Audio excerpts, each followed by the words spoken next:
Howdy folks, this is Nick from Jenga FX, the founder of Jenga FX, and I'm going to be running through how to use EmberGen for your trial and get the most out of your trial today. Hopefully all of y'all can hear me, and hopefully the stream is working well. It's always a risk. I don't know if it's working well. Last time my microphone wasn't working, but yeah, looks like everything is going good. One big thing today is I've got a Jenga FX shirt on for once in my life on a stream, so that's actually good. got to represent the brand, right? So anyway, we're going to dive into EmberGen here, and I'm just going to try and show you how to get the most out of your trial. Going to show you how EmberGen works, going to try and explain the UI a little bit. We do have tutorials on our YouTube channel here, so if you go to our main channel and look at the EmberGen tutorial playlist. Currently we have 3 tutorials, but we hope to have more in the future, and I'm going to be working on new tutorials all week long. So I'll do tutorials on how to loop simulations, doing exports and all that stuff. And I'm going to try and cover a lot of that stuff in this particular stream. So we'll go ahead and get started here. So the first thing is that whenever you launch EmberGen, this basically should be what you see. You can see that we've updated our preset so that it has, better fire shading and better smoke. And so just right off the bat, you have a pretty decent simulation. I thought the other one was really hideous, so I was like, hey, we need to make a better default. And so over here, what we've got is our basic node graph. And so the basic node graph requires these exact nodes that you see. If you don't have all of these nodes within a particular node graph, your simulation will not work. For instance, if we delete the light directional node, you'll see that it screams at you and says that you need a light.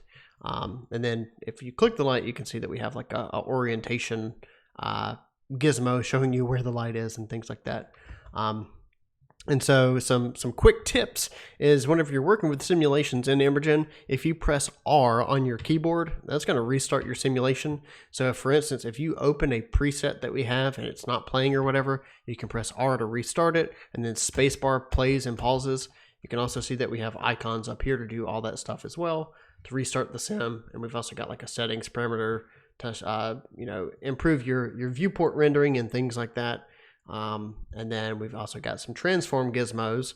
So if you're working with, like say your primitive shapes, we have gizmos that you can play with and ensure that you're able to freely move stuff. You can also change stuff in the parameters like positions and variables and all that stuff within that, but we're going to get into that here shortly.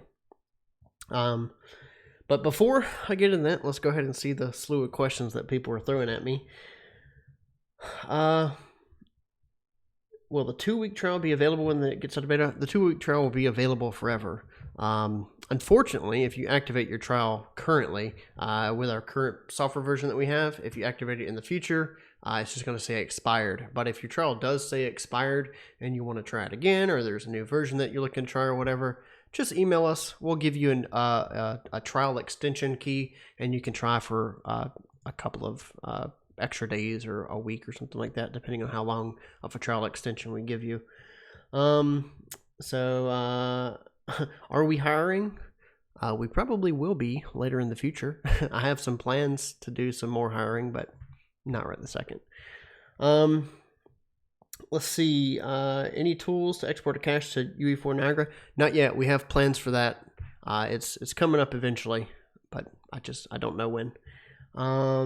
And so do you have a focus shortcut? Not really sure what that means. I say used to because I think it's a bug right now. You could press C on your keyboard and you can see my little sim here flashing, but it used to refocus the camera, which if I go over here, yeah, if I change the camera, it doesn't fix it. So do you have something like voxel fire, like Lego series or low polygon? Not particularly. We don't have any like voxelized fires just yet. I would like for us to support that kind of thing. And then speaking of voxels, like I want us to have like magic of voxel support if any of you guys are interested in that. But we'll see. Can you collide 2 smoke rings? Of course you can. We'll probably show that in a demo over here. So anyway, devs who are watching, if people have questions, send them to me in a private message and I'll try and answer them better instead of reading the YouTube comments a lot. So anyway, from here, let's go ahead and hop into what each node is, why they're essential, why we have them as separate nodes, that kind of stuff, and help you understand the very simple workflow that is EmberGen. So the first thing is you need a shape to emit from, right? That can be, a bitmap, it can be a mesh, it can be a primitive from our primitives here. We have particles.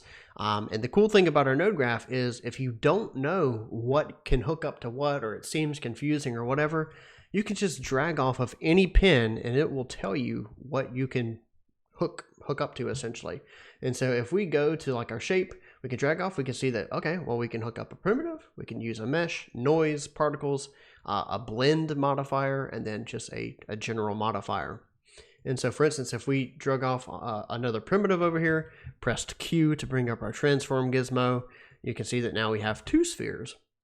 And so of course the two spheres, they're emitting, extra fuel, extra smoke, extra temperature, all that stuff. And so if we want to like show our velocity by clicking this button right here, we can see the extra velocity, and it just shows that each simulation is, or each emitter is kind of independent, and that's how you could collide two fireballs for the person who asked that.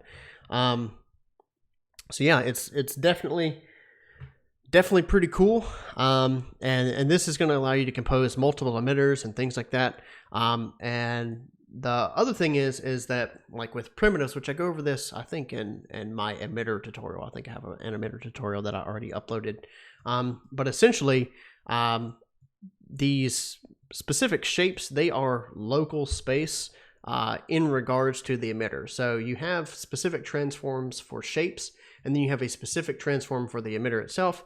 And so for instance, if we rotated, which actually let me find the correct one. Yeah, so the z-axis.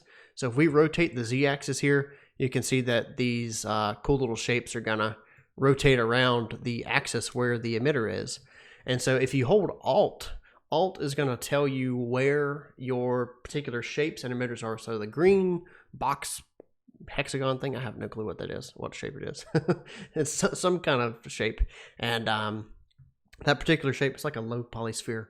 That shape, the green one is your emitter, and then the blue is your shapes, your primitives that you have here.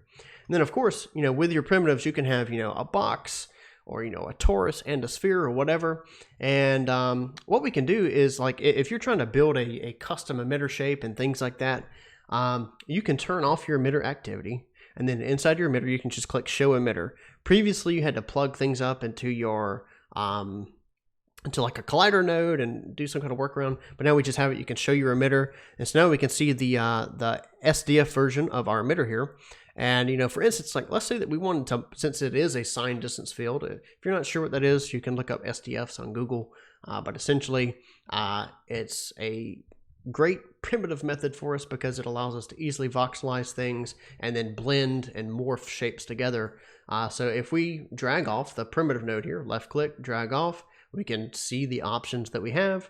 We're going to choose a shape blend node, and then you can Alt left click, and so that'll turn a line purple, right? Or actually, just hold Alt left click, and then that will undo your connection. You can also right click and click disconnect connect link. But we're going to go ahead and blend these two shapes here. And so we got this, and then we're going to plug this into our shape. And what I'll do is I'll select these things right here and move them over. And so within this, you can do a smooth union, right? And then you can increase that value. You can also type in your own custom value, so say 50. And then as we move this little thing right here, you can see that these shapes are going to morph. And if we turned our emitter back on, the emitter would follow this new morphed shape. And you can do that with basically as many primitives as you want. You can have multiple blends, a blend going into a blend, and so on and so forth. And so that right there is going to help you create your own custom shapes. And so, in particular, like I don't really think that the blend thing is terribly useful, but where blending shapes is really useful is if you want to add in some noise to your particular mesh or something like that. So let's go ahead and turn our emitter off again, our emitter activity. And you can see here that we've got this big noise pattern now, a huge signed distance field of just our noise. We want to change our blend shape. over to smooth intersection, and we're going to change our smoothness to something like, I don't know, 5.4 or something like that. Now you can see that we have a noisy sphere, and we can change the scale of our noise. We can change the amplitude of our noise and things like that. And so the cool thing is now you can have like a really bumpy shape, and you can say, hey, you know, I want to animate my noise, right? And so then you can animate the noise in more of a static position. And then if you want to add things to the timeline, there's these little icons right here. It's like a circle with 3 lines in it. If you click that once, that's going to add a variable to your timeline. And say we want to scroll this in Z, which in our software is up. So now we can just restart the timeline here, and now you can see that the noise is scrolling upwards, and so that's pretty dope. We also have a curve view over here. So if you click the curve, you can see that we have a curve view of this, and you need to select the parameter that you have keys on, and then that will show you the curve. We don't have a way to like, what do you call it? Like zoom into your curve or fit the curve to the graph. The curve graph is still really in progress right this second, but it does allow, you know, basic curve controls and things like that, and gives you a different way to represent, you know, how you are controlling motion within your timeline. And so it's kind of funny that the little transform gizmo just flew past the screen. So yeah, so there's that. That's kind of how you blend noises. And just shows that, you know, depending on whatever your shape is, whatever you plug into the emitter, that's what the shape is that's going to be used as the emitter, if that made sense. Sorry if that was a bit discombobulated or something like that with my words. Yeah, so anyway, shapes, you need them for your emitter. Then with your actual emitter here, and so I'm going to turn off my visualizer and just visualize our emission activity here. I'm going to pull my shape back down so that we can see stuff. And so within the emitter, the main thing is that it emits 3 different things, and all 3 are equally important. You have your fuel rate. Fuel rate is how much fuel am I emitting into the simulation. Very simple. Fuel can combust. Whenever fuel combusts, it produces smoke, depending on your settings. Then there's the smoke rate. That's how much smoke am I starting out with at first. So if we turn our fuel rate to 0, turn our smoke rate all the way up, you can see we just have smoke. If we turn our smoke all the way down, we turn our fuel rate all the way up, we have just fire, and then after that we have just fuel. Then the temperature ignites that fuel, and then it combusts and produces smoke. So it's just like real life. As fuel burns, it produces smoke. And just a side tangent, in your simulation here, we have an extinction smoke gain. If we turn that to 0, you can see that we have just fire now. And so you can increase your smoke gain and all that stuff, and that's going to control how much smoke you're producing with your simulation. And there's some other parameters in there. I'm not going to go through all of them today, but the gist is that, you know, depending on, you know, what you change. So if you say, I want, you know, my combustion to gain more temperature, well, the fire is going to get hotter. It's going to be able to burn more of that fuel that you have. You can see that the fire grew. It grew a little bit brighter, that kind of stuff. Right, and so the cool thing about all this being real time is you change a parameter and you get to see the results instantly. If I tell it to burn less fuel per burn unit, right? So as it burns, then it's just going to produce a lot more fire, and the fuel isn't going to disappear as quickly, so the fire lasts longer, right? And so we hope to make these parameters as simple as possible so that you can understand it and go, oh, well, that says, you know, combustion flames gain or whatever. Well, it probably means if I make the value higher, then it's going to gain more flames, which would be true. So that would be a correct assumption. So there's your fuel rate. And then for temperature, so I'm going to turn my fuel off, and you can see that you can emit temperature here. So this right here is my temperature visualizer. And within this, you can see that we have a fluid simulation of just the temperature, and temperature speed, essentially, of how fast it rises is controlled by your buoyancy. So if we increase our buoyancy, you can see that this temperature is going to rise quicker. And then one quick thing is if I went over here and created a new shape, and actually what I want to do, I'm going to delete that. I'm going to create a new emitter, right? So this is where you can have multiple emitters in the simulation. So you can have multiple shapes, multiple emitters, multiple shapes, on multiple emitters with multiple shapes, right? So you can do whatever you want in terms of this particular node graph. So within this, actually, and I chose shape particles. I don't want that. I'm going to choose primitive again. And what I'm going to do is I'm going to say for this, don't emit any temperature, right, for my thing, and don't emit any smoke. And so then you can see that the fuel combusts up here whenever the temperature reaches it.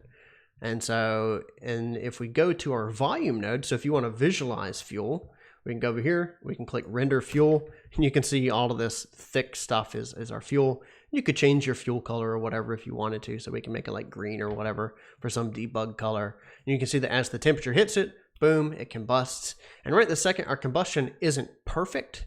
It's something that we still need to work on, but for the most part, it works as you would think that it would. If you want things to combust a little bit better, to my knowledge, you can change your temperature diffusion a little bit, and that could help with, you know, spreading fire and things like that. And so, but it's still something that we need to work on and get it right and all that stuff. Yeah, so we'll see. And so someone said, I would think that the parameters are named correctly, but he said, high dissipation makes it dissipate slower.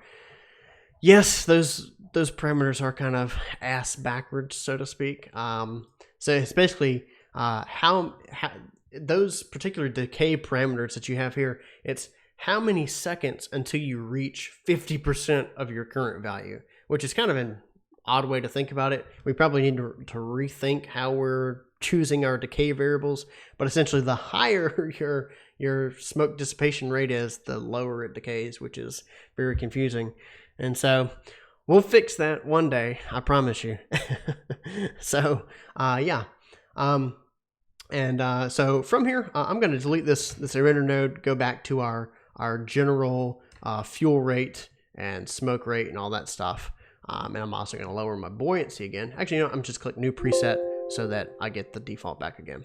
Okay, so then we have our simulation node. The simulation node is controlling everything that you have within your simulation, right? So, you know, it's going to control how fast does my smoke and fire rise? You know, how fast does my fire burn? How much smoke does it produce? You know, what is the volume that I'm using to simulate? What's my voxel resolution? What's my up-resing? You know, what advection method am I using? So if we want, you know, better, more detailed smoke, you can choose BFECC from this advection method, and you're going to get more detailed smoke. And we can also change like our vorticity intensity so that things don't stall as much, or we get more detail within the smoke. You know, it's just all that stuff is compacted within this one simulation node. And if all that just went over your head, that's okay. We'll have more tutorials covering this stuff. But the gist is that the prime movement, everything dealing with movement for the most part, the emitter does emit temperature, and that does affect the movement. But for the most part, all the movement that happens after the emission stage is controlled by the simulation node. And so if we want to increase our bound size, and you say, hey, my smoke is hitting the bounds, I need more space. Well, in this case, Z is up, so I'll change this from 288 to 352, click apply new resolution, and then you'll see that I have more space for my smoke to go in. If we, you know, widened that, then on one axis here, our box is going to be wider now. And if you want to seed your bounds limits, you click this show hide limits button, and that's going to show you your bounds. The red is the negative space where there are no bounds, and then this transparent box thing is where your bounds actually are.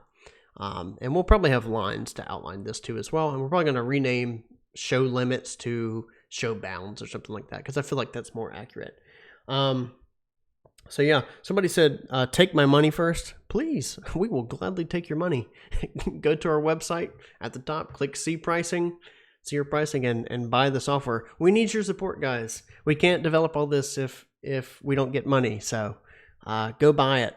And people are like, can I use the trial again in 6 months? I don't know, just buy a license. And so if you like it, if you think you're going to like it, just go ahead and buy it. Anyway, not going to go too far into the salesy stuff right this second. It's all about the simulations right now. We got to show that we're worth it. So all this stuff is real time. One big thing to warn you about is that whenever you're changing these bounds resolutions, like right now I'm on a GTX 1080. If you're on something like a 2080 Ti Super or whatever the graphics card is out there, those high-end graphics cards, your voxel count really, it doesn't matter too much. You can push it all the way up to 512 cubed, and you're probably going to have a pretty decent experience still. But if you're on a 1080 like me, or a 1060 or some lower-end graphics card, it's it's not going to be a very pleasant experience just because it's going to be a lot slower. However, a lot slower is still a hell of a lot faster than anything else out there. I just like real-time stuff, right? And to me, if it ain't real-time, I don't care. And that's my personal motto here, and that's why I started Jenga FX. But we'll get there. We'll make it so that higher resolutions run faster and all that stuff. EmberGen is not optimized yet, so we have a lot of cool things coming up here in the near future. But yeah, so that goes over voxel count. One thing I will say is that our bounds here, I wouldn't recommend trying to change the bound size, just because I don't quite think it works, and the way that it changes the voxel count and stuff like that, I don't particularly trust it. And so I'm not going to go over the bound sizes. The best thing to do is just add to your voxel count and whatever axis, and then that's going to change your voxels. And one thing I will note is say we change in Y, right? And say your emitter was like, right here or something like that. And then, or let's say we add it all the way to the edge, and then we add even more space to our Y. You can see now that our emitter isn't all the way on the side of the bounds, so you would need to move your emitter over again to ensure that you're using all the space on the right if you had wind. And so if I go to File, Open Project here, so by the way, we have a lot of presets, okay? We have tons and tons and tons of presets. So I'm going to go to my local disk here and open up our presets. And so we have tons and tons of presets. That's one big thing, is that also if you want to learn EmberGen, go through our presets. Go through our presets. We have tons of professionally created, me and Gil in our chat being the professionals. We have tons of professionally created simulations for you to learn from. So for instance, we've got, say, this boiling poison or whatever, right? We can hide our limits. Now we can see we've got poison, and it's going to fall down, and it's got heavier weights and stuff. And say we wanted this to fall down quicker or whatever, we can go in here, change our smoke rate. Let's do 3,000 or something like that. And now we restart it. And now this is going to fall a lot faster, and the smoke is going to have more powerful forces pulling it down. And so, so we got like a boiling cauldron or whatever. And so, just plenty of cool presets. Plenty of cool stuff. So I'm going to open up this tornado preset and then continue going through our nodes. So that kind of encapsulates the simulation node. One other thing I will mention is that if you want just smoke, you can change from combustion to basic, and you'll probably get a tiny bit of a performance gain because you're no longer dealing with fuel and combustion, and you can change it to just basic. And if we go to our emitter, you can see that now we only have a smoke rate. We no longer have a fuel rate. And also within our simulation, we no longer have any combustion controls. And so if you're wanting to do just smoke, the basic simulation mode is a great way to learn rather than having to fiddle with fire and all that stuff.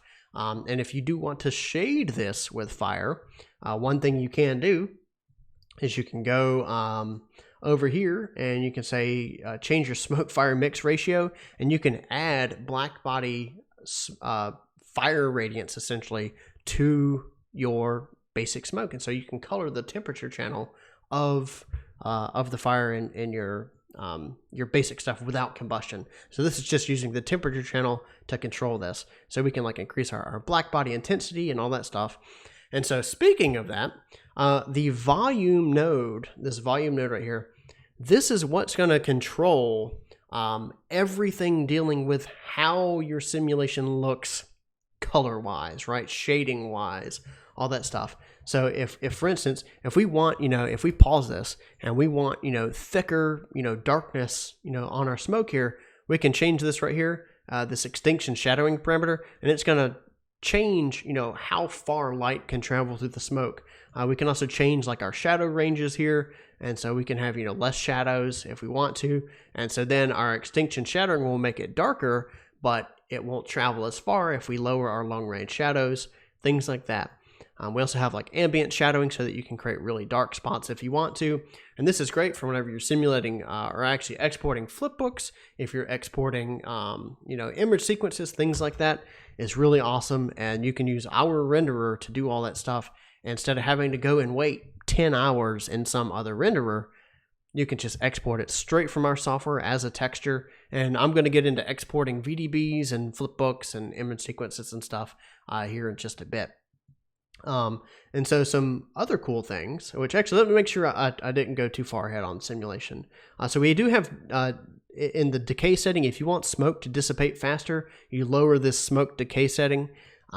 If you want forces to decay faster, you lower forces, so on and so forth.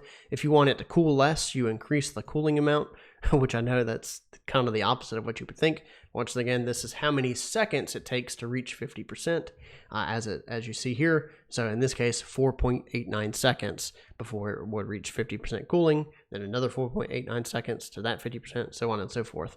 And so if you lower it, you can cool your fire down a whole lot quicker, things like that. And so from there, vorticity is really important. So if we lowered our vorticity here, you can see that we're just going to have super smooth smoke and whatnot. I'm going to turn off my fire here. So we just have some really smooth smoke, and changing your vorticity is what's going to help you add more detail to your smoke, so to speak. So you can see that as we increase our vorticity, it's going to create essentially more vortices in the air, and that's going to give you more detail within your smoke. And so you can have different masks. So say if we only wanted to apply vorticity to our temperature or something like that, we can apply it to just the temperature channel. And so then like our smoke and our velocity, it's not going to get corrupted with a bunch of details and lower the simulation quality, but we can bump it up on temperature, and that's really going to help sell certain effects or whatever. And so this right here is creating like some bigger blobs, and if we wanted to increase it on like our velocity mask, that's going to create like some really high frequency noise on your simulation. And now you can see it kind of looks like a actual small tornado or whatever. And so pretty cool stuff. But the downside is that too much vorticity within your simulation, it's going to cause it to come to a halt. So like if I just max out my vorticity, you can see that the simulation is just kind of stopping in its tracks because the vortices are so strong down here that it can't really do anything. It can't really go anywhere. And so being sure to control how much vorticity you're using is really important, and it's going to help you get a lot more out of your simulations. And then of course, if you do want that extra bit of detail, use this BF ECC mode, and you can see that it's going to add a tremendous amount of extra noise and details just due to the way that the advection is calculated. It's definitely going to give you a lot more details, and now you can see here that we've got a pretty damn detailed simulation here, and to see this in real time is quite incredible. So that's really cool. I'm going to move on to a different preset. Perhaps a one showing off some cool color gradients here. So you can see we have 64 presets. 64 presets. It's ridiculous. And I hope that probably within like the next month or so we have over 100 after we update the software.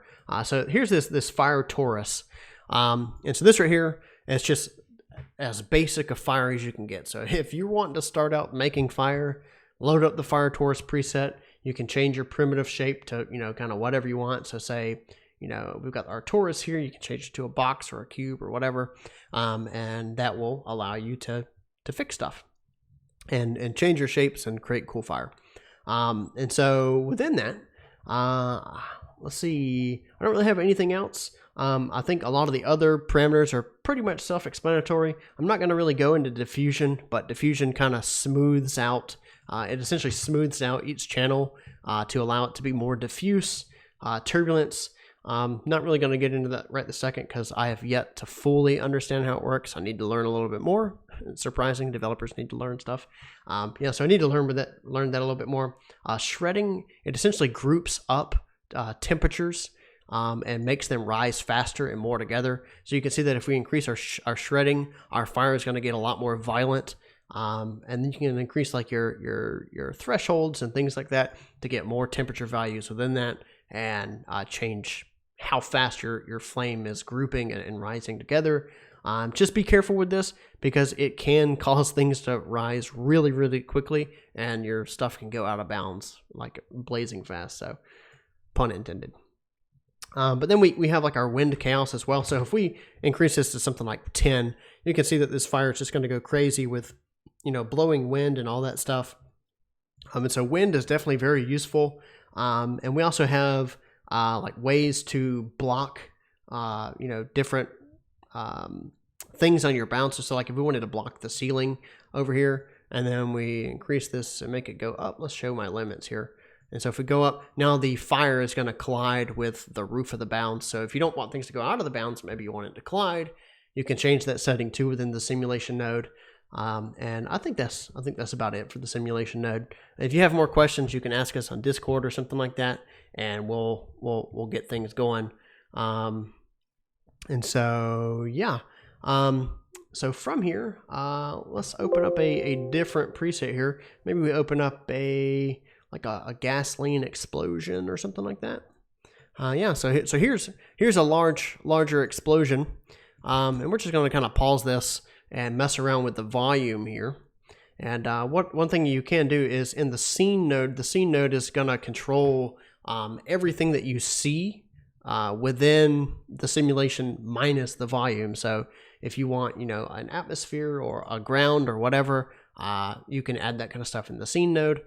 So back to the volume here, we've got like all of our extinction settings and stuff. So let me add in my atmosphere too.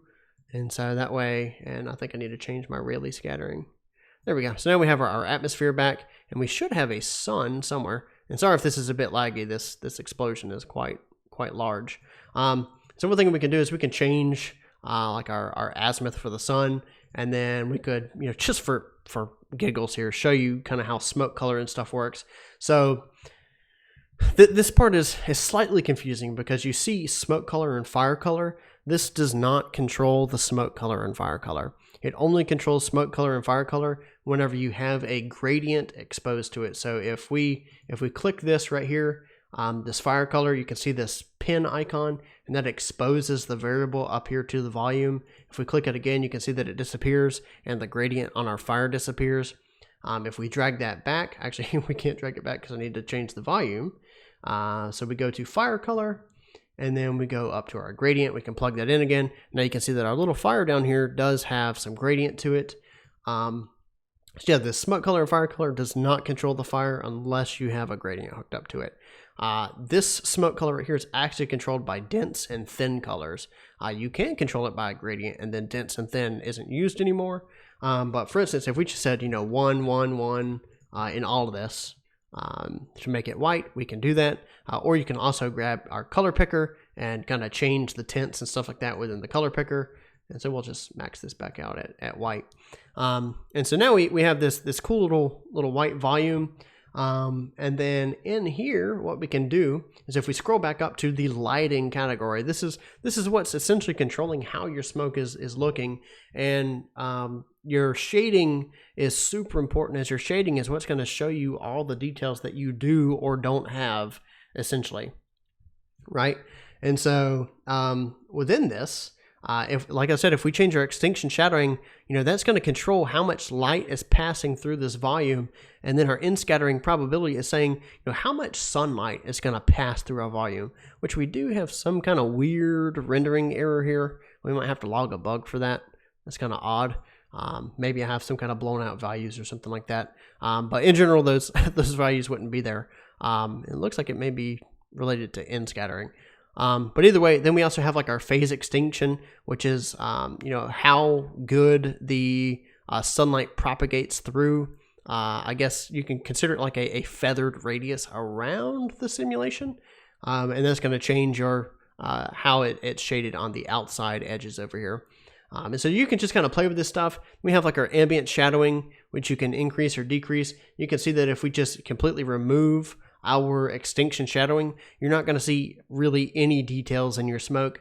And so extinction shadowing and things like that, super important to ensure that you get a quality render out of the software, ensure that you get a quality preview out of the software, and that kind of stuff. And if we restart this here, and let's go ahead and say pause it right about here, your emissive contribution is going to control how much the fire within your simulation is lighting up the smoke. So that's the scattering of the fire. We also have a scattering radius, right? And so by default, it goes up to 8. And so you can see all the little scattering points here inside the smoke. But I like to, overpower it and do something like 20 to make it really diffuse type scattering. And so while we're on the topic of colors and things like that, I can kind of dive into the gradients real quick.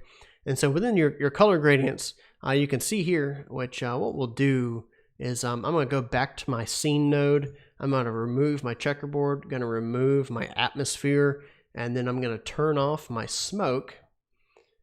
And so here we go, turn off our smoke, and now we're seeing just the fire, right? And so the smoke does add a lot of detail into the fire, helps you get better details and things like that. And whenever you have just flames, it's not as pretty. Well, it's pretty in its own way. But for an explosion, obviously you want some smoke behind it. But anyway, from here, within this color gradient, you can quickly double click any pin, or you can just single click to add a pin. If you have one selected, it's going to grow bigger and highlight it orange. You can press the delete key to delete a particular pin. And so, like I said, if you double click, that brings up the color widget. And then we can just, change this to something like purple if we want to. And then we can go over here and change this to something like, green. And then we can see that up here, this is essentially our scattering color. And so one thing to note is that I haven't messed with my temperature bounds. So this is saying anywhere from temperature of 0 to a temperature of 10,000, I want to map this gradient to that, right? And for whatever reason, I don't know the particular technical details behind it, but your scattering typically refers to the value that is highest in the temperature gradient. Maybe we need to change that, and maybe we can fix it. But if we go into our smoke, oh, actually, I seem to be proven wrong. It uses your current temperature color, which is nice. So ignore me. Ignore what I said there. So now you can see that we have like this cool, crazy purple green explosion, and we've got the emissive scattering going through it that's purple and all that stuff. And so that's how you can kind of create purple flames and whatnot. If you want to learn more about color gradients, go watch our color gradient tutorial for EmberGen, right? I think it's tutorial number 2. I went deep into detail, everything you need to know about it. But the gist on stream is that you can either map to your temperature or to your density, and then essentially you just plop down some colors and you kind of slide them around until it gets right. And so if I go over here and like we've got our color gradient, if I maximize this, you can see that the colors kind of blow out. But we need this black color because since this is emissive, black means that it's going to be transparent. And if we go down and we pull this through, we can see that the fire is going to start getting transparent. And that's whenever you start getting, realistic, real life looking detailed flames.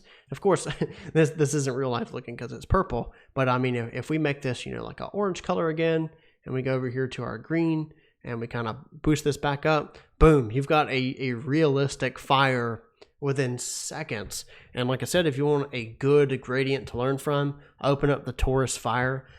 We also have a torch preset, which I think is all the way at the bottom. I haven't memorized the numbers here yet. So 060 is our torch fire. And if I unpause this, you can see that we have a really dope torch fire. And if we go over here to our node graph, you can see that I'm blending a shape for noise, and then our capsule primitive for this torch, and then I just have a collider to make the stick as kind of a representation here. And so yeah, this right here is just showing off our torch and more color gradients and things like that. And so thus far we've kind of gone through all these different nodes, and I think that maybe we can backtrack a little bit and go over colliders. But before I go over colliders, I'm going to scroll through the chat real quick. I'm not going to open up my Discord. I don't know if anybody sent stuff. Let's see. Okay. Nope, nobody sent me any questions. So I'm going to scroll up through the chat real quick and see if there's any questions. And so let's see. Is there a way to do clouds with EmberGen? Just make a quick smoke puff and then pause it, export it, and then send it out. So like you can do like one of our explosions or something like that, and then pause it where it looks kind of puffy, shade it like a cloud, render that out, whatever. And we hope to have like some more procedural stuff where you can like have masks and noise and just generate static procedural clouds or maybe even animated clouds. But for the most part, simulate some smoke, color it to look like a cloud and things like that. And I'll probably have some cloud presets that I'm going to create. I've been meaning to do that.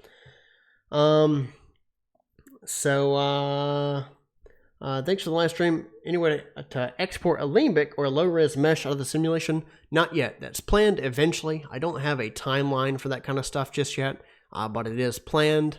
And so I do hope to be able to do that kind of stuff here shortly. I'm ready to buy it. Is there an Unreal Interop going to be out within the next 1 year of license? Absolutely. Our core focus is, of course, real-time technology and games and stuff like that. And so we're definitely going to try and have volumetrics in-game. You're not going to see real-time simulations in-game because it may be in 2D. We'll probably have a 2D plugin similar to Fluid Ninja. But if you've heard of that plugin, which kudos to them, they've done a great job. But in general, we definitely want to have interoperability, stuff like that within Niagara, and have volume imports and all that stuff. So it's definitely coming, and it should be within the year license that you have for sure. Let's see, is there a one-on-one mapping of perimeter values possible to Houdini's PyroSim so you can look dev and EmberGen and use it for more complex sim? I don't care to have one-to-one stuff with Houdini. We don't really do things quite the same with Houdini, and we would just say use our software. We're not gonna advocate other sim usage. Let's see. I want to be a professional Gil when I grow up. Me too. He's a rendering genius.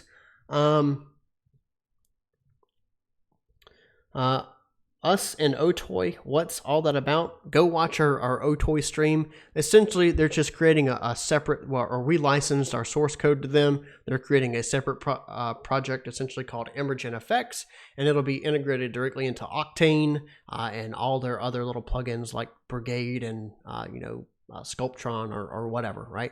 And then since Octane is pretty much in every DCC system, like Houdini and Blender and all that stuff, you'll be able to use EmberGen directly inside of those tools if you're subscribed through Otoy's special product.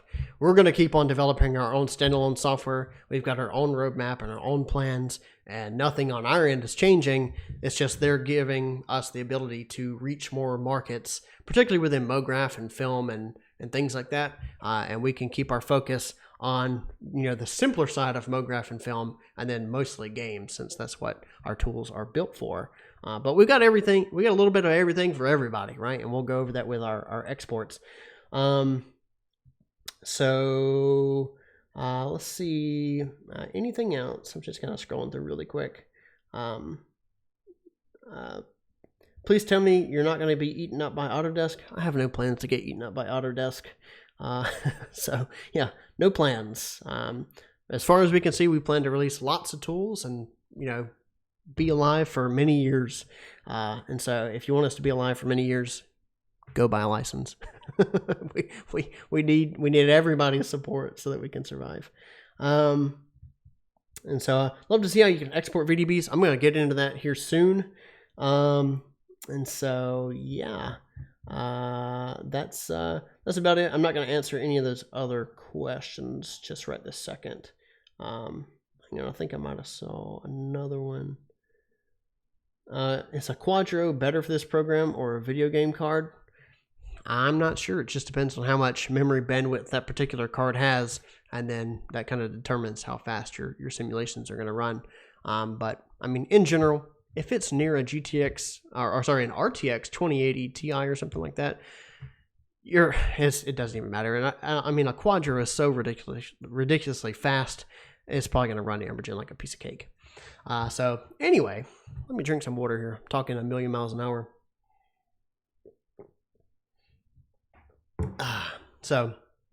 Back to the simulation stuff. So I'm going to open up a preset called Airflow.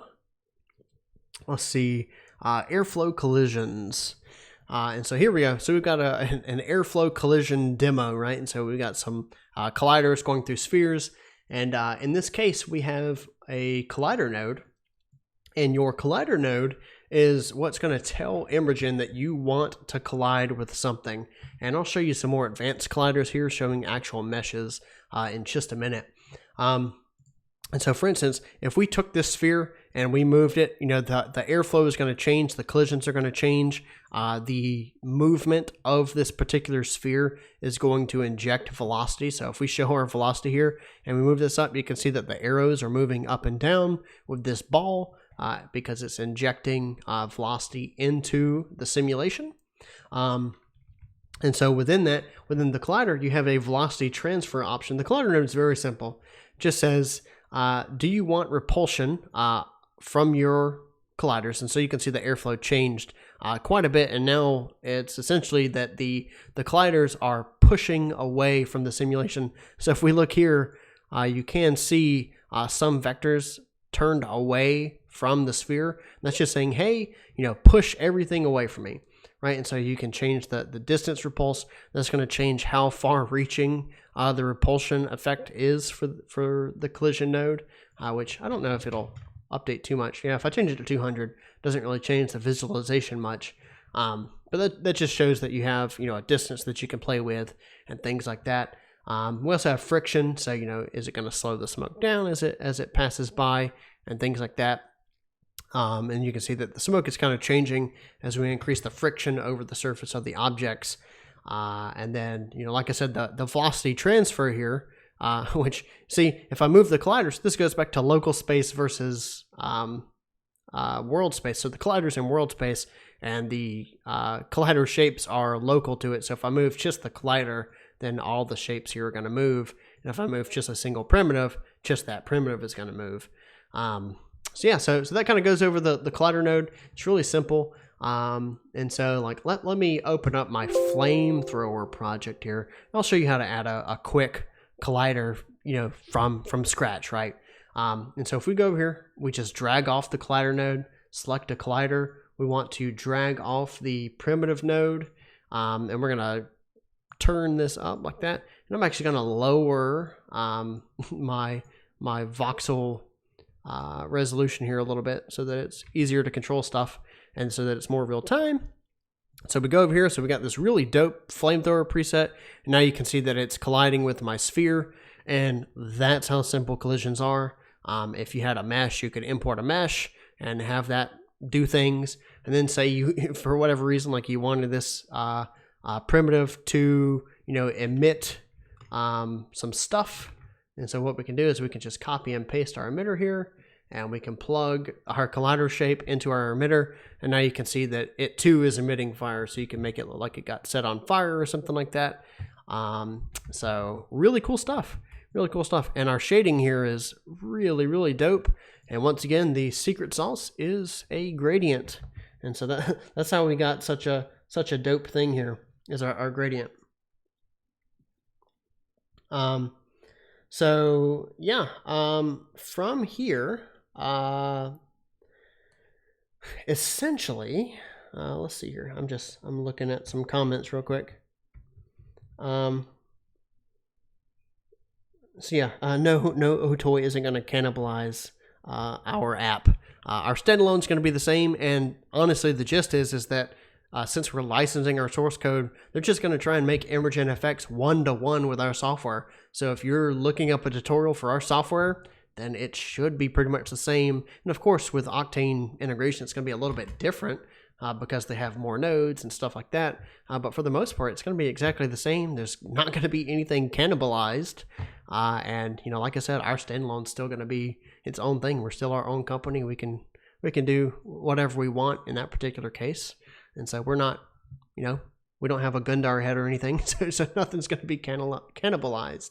And so EmberGen standalone will be great. EmberGen FX will be great as well. And so basically same tool. It's just a much more integrated integration into their tools and stuff like that, and better for MoGraph and film people.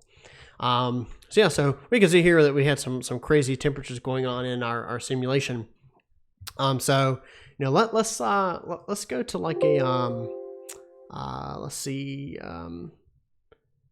let's do like a particle or something like that. So we'll do say maybe this little dirt impact or something. So say we wanted to export this as a VDB file, right? And so this is for everyone who wants to know how to get the most out of this and actually export VDBs and get your simulations out. So the way that you export a VDB is you say, okay, drag off your simulation. And so like I said, drag off your pen. So just highlight it, drag off your pen, and you can find export VDB. One thing is if you don't like dragging off of nodes, you can right click and view all of our nodes, and then you can see export image or VDB, and then you can export your VDB as well. And it tells you what it would need to plug into over here. And so that's your VDB. Excuse me, I had to burp for a second. So anyway, so we got our VDB here. And now we're just going to pause this simulation, and we're going to kind of go through this. Queuing your export just says, hey, wait for me. And or essentially, well, let me restart here. Queuing your export is really good for image sequences and things like that. I don't particularly know why it's in our VDB setting over here, but maybe it's useful in the future. But for instance, if we have two, image exports or something like that for image sequences or flipbooks, which we're going to get into this too here shortly. We're just doing VDBs first. If I click Queue Export on both of these, then I click Export Now, it's going to export both of these nodes at the same time. Rather, if I just click Export Now, it's only going to do one of the nodes. And then if we went to the export, we can see the channel that it just created in a flipbook form for the game devs out there. So if you're using Unreal or Unity or whatever, this right here is the format that you want to do. And you can see that it generates your preview in real time. And if we go to our preview and select camera, which I'm kind of getting ahead of myself, but then we want to line up the preview, and then we click Export Now, and now it's exporting that flipbook for you. But we'll get into this node here shortly. So back to the VDB node. That's what Export Now does. It exports your stuff, right? And generates the files. And so in the case of images, if you want to actually put your thing on disk, you need to click Save Flipbook or Save Sequence, depending on what it is. For your VDBs, if you want to export, you need to select a file name. And so here in my beta, I'm just going to create a new folder. I'm going to call it, tutorial or something like that. And then we're going to say, dirt A or something. We're going to click Save. And then you can see that we've got some frame padding stuff with our numbers right here. So we've got 4 pound signs or hashtag signs, and that's going to say, make it 0001, 0002, so on and so forth as we export. And then we have our first frame. So this is saying, within our simulation, so if we go to our ray tracer, maybe we want to start at, frame 5 or something. So we'll say, okay, frame 5. And then we go over here and we say, okay, maybe I just want to do like a quick shot, and this is frame 54. And so I can do 54 minus 5, that's 49. So I want 49 frames, which, by the way, Fastvic, Morton, if you're watching, or Jeremiah, we should get some gradient ticks down here to show your frame range for VDBs, because it's not working. So make an issue on GitHub for that. There we go, live dev debugging. If we work with our image exports, you can see that we have like some little tick marks down here showing you exactly where your export system is. But for VDB, it doesn't look like that's working. We should patch that in and fix that. So yeah, within this, you have various channels that you can export. So in this case, we're going to do, first frame is 5. Then after that, we're going to export 49 frames. A frame stride says, how many frames do you want to skip, right? So within our simulation, how many frames do you want to skip? And so if we did a frame stride of 2, which if I go over here to my image export and change my frame stride, just so you can see it, you can see that it's going to export a longer, like a longer sequence of images essentially, if there was data there to export. And same thing with the VDB here. It's just saying, hey, I want to skip, every 2 frames. So, I'll do frame 1 and then I'll skip 2 and 3, and then I'll put out 4, and I'll skip 5 and 6 and put out 7, things like that. And so that would allow you to do a frame stride so that you can get, more for less, essentially. More animation for less output data. And so then you have your channels. So we support, density, temperature, your fuel, your flames, velocity, and compression. We'll probably have like a visualizer in the future so that you can preview the temperature, density, fuel, flames, all that stuff before you export the VDB volume. But in general, if you're wanting to color your flames or something like that, you probably just want to use your density and temperature. And then we have velocity, which outputs like a velocity.x, velocity.y, velocity .z, that kind of thing. And we'll probably have a way to, rename what these are going to be stored as in your VDB file as well. Because if you're using something like Houdini or Blender or whatever to import your VDBs, or Cinema 4D, Octane, all that stuff, you have certain channel data that you can read, and that's what these are. So this is, density and temperature, so on and so forth. And then you have your coordinate system. So for instance, I don't know offhand what Houdini is, but I know, or at least I think, that Z is not up. Z is up in our software because we think it's the right way to do it.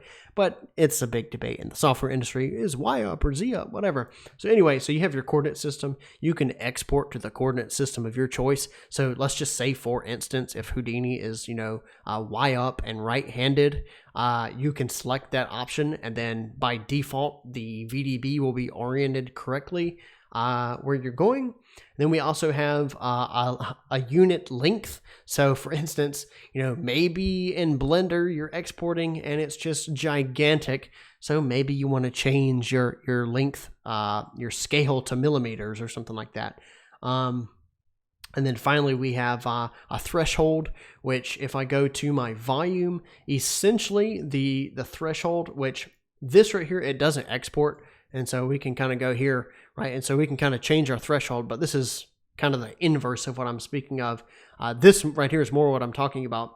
So if you change your threshold, it's essentially going to change what voxel data exports from this, kind of like this. So how this is decaying, that's kind of what that will help you export and all that stuff with your VDBs. Because the thing is if you have a threshold of like 0.000, you might just get a cube just full of smoke, and you might go, well, why is that? And so that's something that we still need to work on, something we need to fix so that you can get, volumes this soft with our VDB exports, because they're they're a little bit crunchy depending on your threshold here. And you probably could lower your threshold and experiment and let us know what results you find is the best. So yeah. Someone said, just real quick, is it a good idea to have multiple GPUs? We don't support multi-GPU just yet, which Gil did say. Yep, so lots of people deciding whether or not Z is up. Yep. So and then Andreas also said, I can't find Y up in the roadmap. We'll add it to the roadmap here soon. It's definitely a thing we want to do. So anyway, so that's basically it. So you have to set your file name to get VDB exports to work. And then once you do that, we just click export now. And you can see that it's skipping every other frame. And it's exporting our VDB. And if we go over to our tutorial, we can see that this thing is filling up with VDBs. And the software is blazing fast whenever it comes to this stuff. You can see that we should have a total of 49 frames, which this is correct because it starts at frame 0.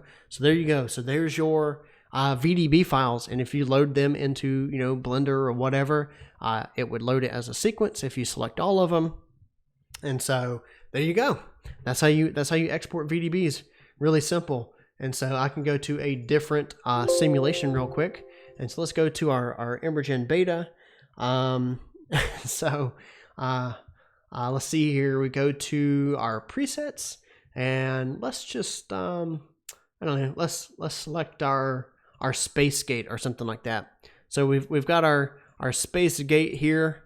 And so we've got this thing, and say we wanted to, and by the way, this is a mesh collider and such, so that you can create cool effects. So go look at this preset. It's really dope. So let's say that we wanted to actually export VDBs from this. Once again, we drag off the simulation node, bring up our export VDB node. We're going to go into our tutorial. We're going to say portal or something like that. Save. And we'll just say we'll go from our first frame to 64 frames. No frame strider, which actually this whole sequence is like 500 frames long, but I'm not going to do that.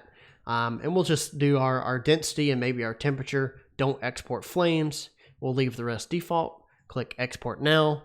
And now you can see that it is starting to export.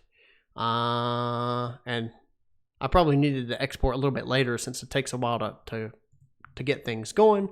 But either way, we can see here our portal files are currently being generated, and it's really fast. There we go. It's done. It generated all the VDBs for you. And so, of course, like I said, you would want a longer sequence, but I'm not going to put you guys through that. So yeah, so that's really, really dope.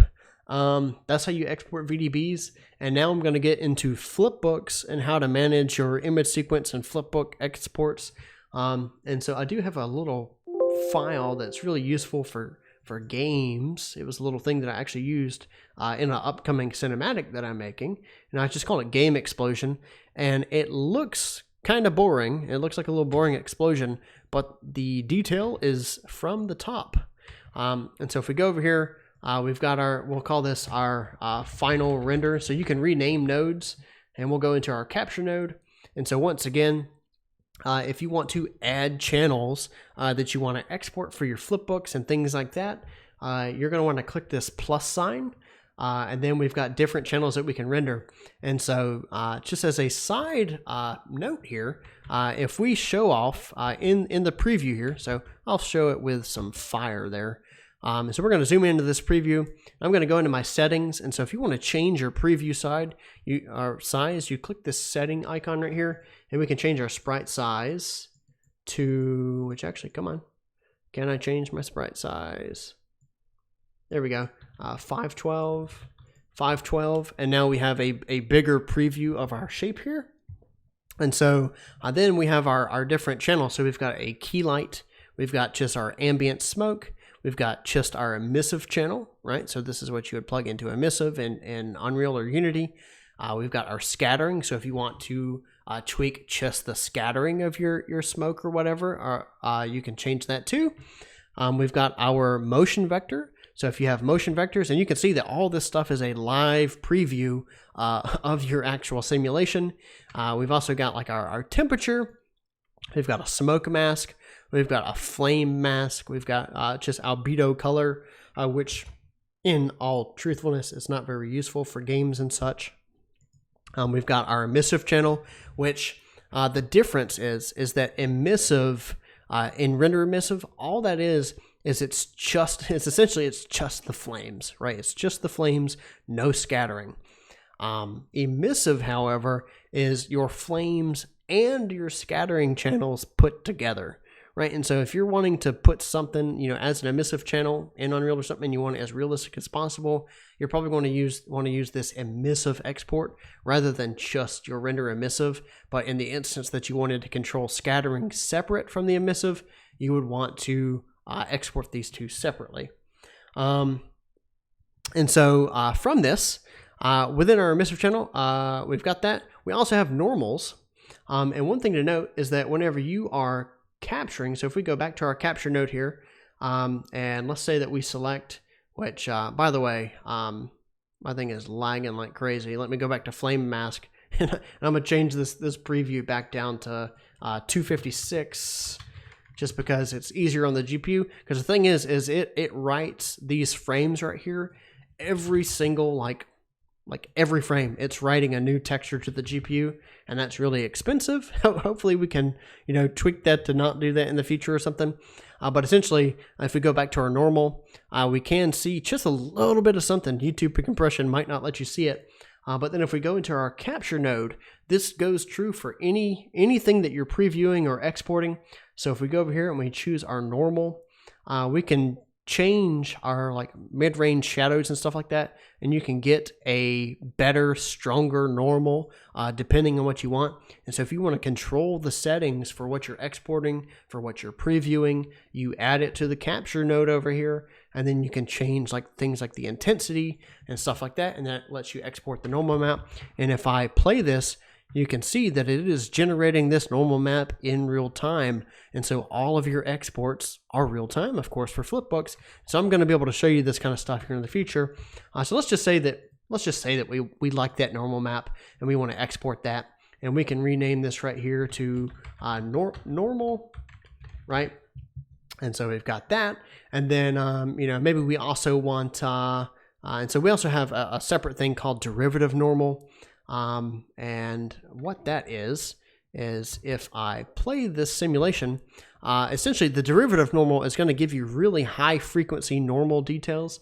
And so if we go over here, add our plus sign, add our derivative normal to this, and we scroll down, we can increase our low and high frequencies. And so then this gives you something similar to what you might see on like say bricks or a tree bark or something like that, cement. Those kind of normal maps is what you're going to get out of the derivative normal. And so, just for instance, if you went over here and we said export now for this normal map, we can see that it's generating this normal map, and that will put it in a sprite sheet for you, right? And so we'll go into the exports here in just a bit again. I'm going to continue going through this with our depth. So this right here is essentially how close a simulation is to your camera, right? So you can see as I move the camera, the depth changes. And this right here can help you render out things for like cinematics. So you can say, oh, this flame is, or this smoke is behind some object. And so you can make things render like that. And it's really useful in like Unreal or Unity, and maybe it's useful for compositors. I'm not completely sure. We also have 6-point lighting. So if anyone has read the real-time VFX thread on 6-point lighting and using ray marching and stuff like that for 2D shadows, realistic shadows, this is the lighting data that we have. And so you can preview channels as well. So say you want to preview just the green or just the blue or whatever. And if you hold control, you can deselect a certain channel up here with RGB. And then if we go over here and we add in our 6-point lighting, and so then you can see we've got a whole nother slew of exports that we can pack here. And so, by the way, if you don't know, if you have your render, so if we go to our render up here, if you plug in, say your R into the green, so let's go ahead and delete these nodes and swap them real quick. So if we do something like this and we swap the channels and then we export now and we go into the export, the fire is going to be green because you're putting the red channel into the green channel of the fire, right? And so this lets you pack your textures in certain ways. So if you're in game dev and you say, I want my, just the X and Y of my normal, and then I want my scattering in channel B or whatever. So, if we went over here and we said, okay, we want our normals and we also want just our scattering, and we're going to take just the red value of our scattering and put that in our normal map, or maybe we don't even want the alpha channel. So we'll delete that link. And we're going to plug this scattering into B, so our normal X and Y. So if we go over here and we preview just our X and Y, we can see that this is the normal map data that you would essentially need, because to my knowledge, blue doesn't really have much. It kind of has something, so correct me if I'm wrong, you may or may not need the blue channel for normals. Probably do. But either way, we're just going to export just the X and Y values in this particular case. And so from here, we've got our scattering as well. So we're going to click export now. And you can see it's generating our normal map. And then if we look into just the blue channel, you can see here is our scattering. It's very dim, but that is our scattering value from the red channel. And if we previewed our scattering over here in the blue channel, we can see that it doesn't really have a whole lot, as we can see. And if we went into RGB, then we can kind of see the little bit of scattering that it does have. And so that's showing you that you can pack channels and all that stuff. And so this is pretty awesome. And so I'm going to pause my talk real quick and look over. So it's a best software ever. So this is definitely the best software ever. So thanks for the live stream. You were very welcome. Screen space UVs prove me wrong. Could be. You could use it as screen space UVs. Question about the licenses. If I understood correctly, if you pay for a year license, it becomes perpetual after 1 year. But should we still repay the same payment after the payment of the first year? If you want to continue getting updates, you need to stay subscribed. That's just the way our licensing works. But if you do cancel, you get to keep the last version that you had forever if you'd paid for 12 consecutive months. And so a 1 year payment, a one-time 1 year payment would be 12 consecutive months. You would get a perpetual license in that case. And then if you pay for 12 monthly months, you could also get a perpetual license. If you stayed subscribed consecutively, if you cancel, you have to restart your 12 months over again. So yeah, and so people watching this are witnessing history. I sure hope so. This is the best software ever. How easy is it to move the license around? Really easy. You load up our licensing manager. I'm not going to load mine up on screen because it has a license key in it. But essentially, you can click deactivate, move it to another computer if you want to. And so if you want it on a laptop and a desktop, you can email us at support@jengafx.com with your key, and we would be happy to give you a second activation for another personal laptop. And that's only applicable for indie licenses. But yeah, so, and we might just make 2 activations the default for indies. If you're a studio, you have to buy 1 per computer that you're using. So my dude just purchased a monthly plan. Thank you. It should have the License Manager Beta if you install it. It's in the install folder. It's not in the zip file. It's after you install it that exe becomes available in the installation folder. Useful for DirectX or OpenGL normal maps. You need the blue for normals too? Good to know. I, for one, welcome our Raymarch future. Me too. I hope that our 6-point lighting can help us all get there. And most definitely, hopefully we can just get straight to volumes, right? So then, 2.5D is definitely the future for games, at least for the foreseeable future. So yeah, absolutely reasonable pricing. Thank you very much. Wait until the 4080 Ti's drop in a couple years. Yeah, we'll be able to get some real-time sims in game then. I'm going to get some 3080 Ti's whenever those drop for all of us here at Jenga FX. And then I'll be able to stream some really high quality stuff. So anyway, that's all the questions that I see right this second.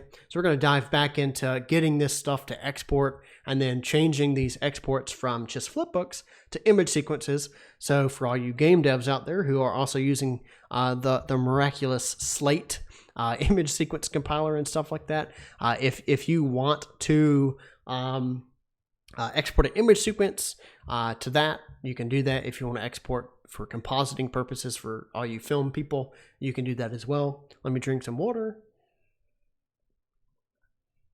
I love water, guys. Water is so good. it's the lifeblood of me. It's all I drink. Except for yesterday. I had a beer, or actually a hard cider. People would argue what a beer. I had a hard cider in celebration for our beta launch. I don't drink often, but it was a cause for celebration. Inject that sugar straight into my blood. I'm going way off topic here. Anyway. So back to exports. So right here we can select our folder. We'll go to we'll say flipbooks as our folder here, and I'm going to change this to render. And so currently the sad thing about our exports is you need to name each. You need to name each export exactly what it is. So we would say FXT, explosion render or something like that, right? And so we would save that, and then we can see that that's going to save into my particular folder, which I didn't save it into the right folder. So let me do that. FXT explosion, which we should probably have it auto-populate the name that we already have. Any devs watching should probably do that. So FXT explosion render. So we'll go ahead and save that. And then if we go into our normal map / scattering map that we're wanting to export, we have to go back to the file folder again, unfortunately, like I said. And so I wish it was just append some kind of special naming convention or something to it. But then whenever you're packing files, you know, it's not going to be just your normal or something like that. So we might want a way to override it, but it would be cool if we had a file format thing that you could append. We'll say explosion again, normal scattering or something. And we'll go ahead and save that as well. And then if we go to our export, if you click just export now, it's only going to export that one node, and that is wasting time, right? So what you can do is you can select both nodes, and you can, so with control or drag or whatever, you can say stop export, but you can click queue export, and it's going to queue all the export nodes that you've selected.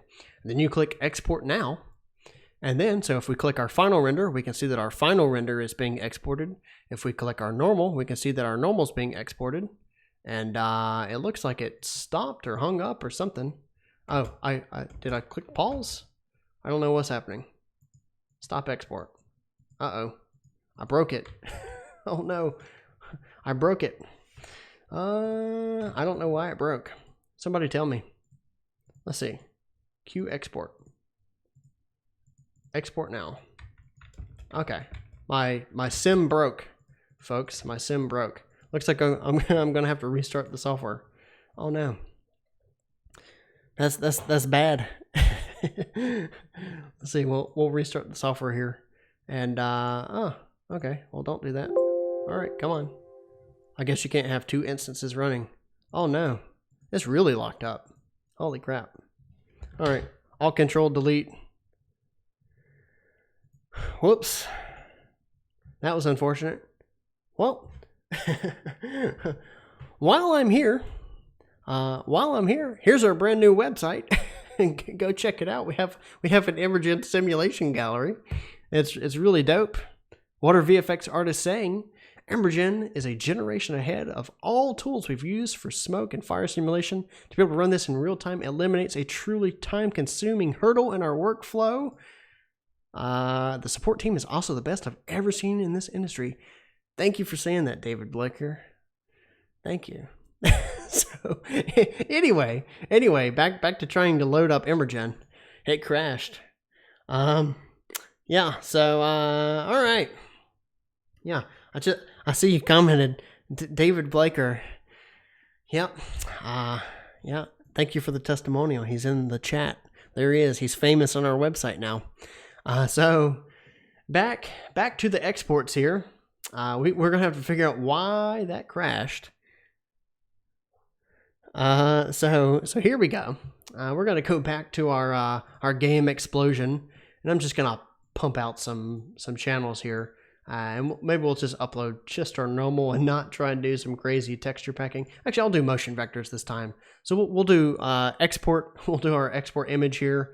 And we'll say flipbooks FXT explosion motion vector, right? And then we want to go here and we want to call this FXT explosion render. And by the way, if you want to save this as a different file, you don't have a file picker inside of the export node. You select your file here. So we have PNG, TGA, EXR. So for example, let's say that we want to export our main render as an EXR. Then we want to export our motion vector as a PNG for whatever reason. And then what we can do is let's go ahead and set this up. So whenever you are working with your flipbook exports or image sequences, you cannot use the default camera. So we can see here that our preview is from this side view, right? Now if I go and click export and we go here, we can see that this is from the top view. And the reason for that is that it's using the camera node over here. So it's using the camera node, and you have to use the camera node for your exports. And so you want to get things right in your preview. So say here, we probably want to zoom in a little bit more, make sure that we're utilizing our texture space as we want to, say like so. And then, let's say that since this exports to, or the simulation finishes around frame 120, roughly. We're going to do 64 frames, but a frame stride of 2, which is 128 frames, right? And we're going to have our first frame be frame 4, because we can see that if we restart and we have it paused and we press Z to step through the simulation, our first frame is actually about frame 8. So we could change our first frame to frame 8 or something like that if we wanted to. And so that there's the frames that you've got. So you say, I want my first frame to be frame 8. And then I want to render out 64 frames for my flipbook. And then I want my frame stride to be 2, right? And so that's going to make it so that there's the animation length is 128 frames, but you're only saving out 64 of those frames. And you can see down here with these little white tick marks, if you can see them on the YouTube, there's little tick marks down here. And you can see that if I change this, the tick marks change.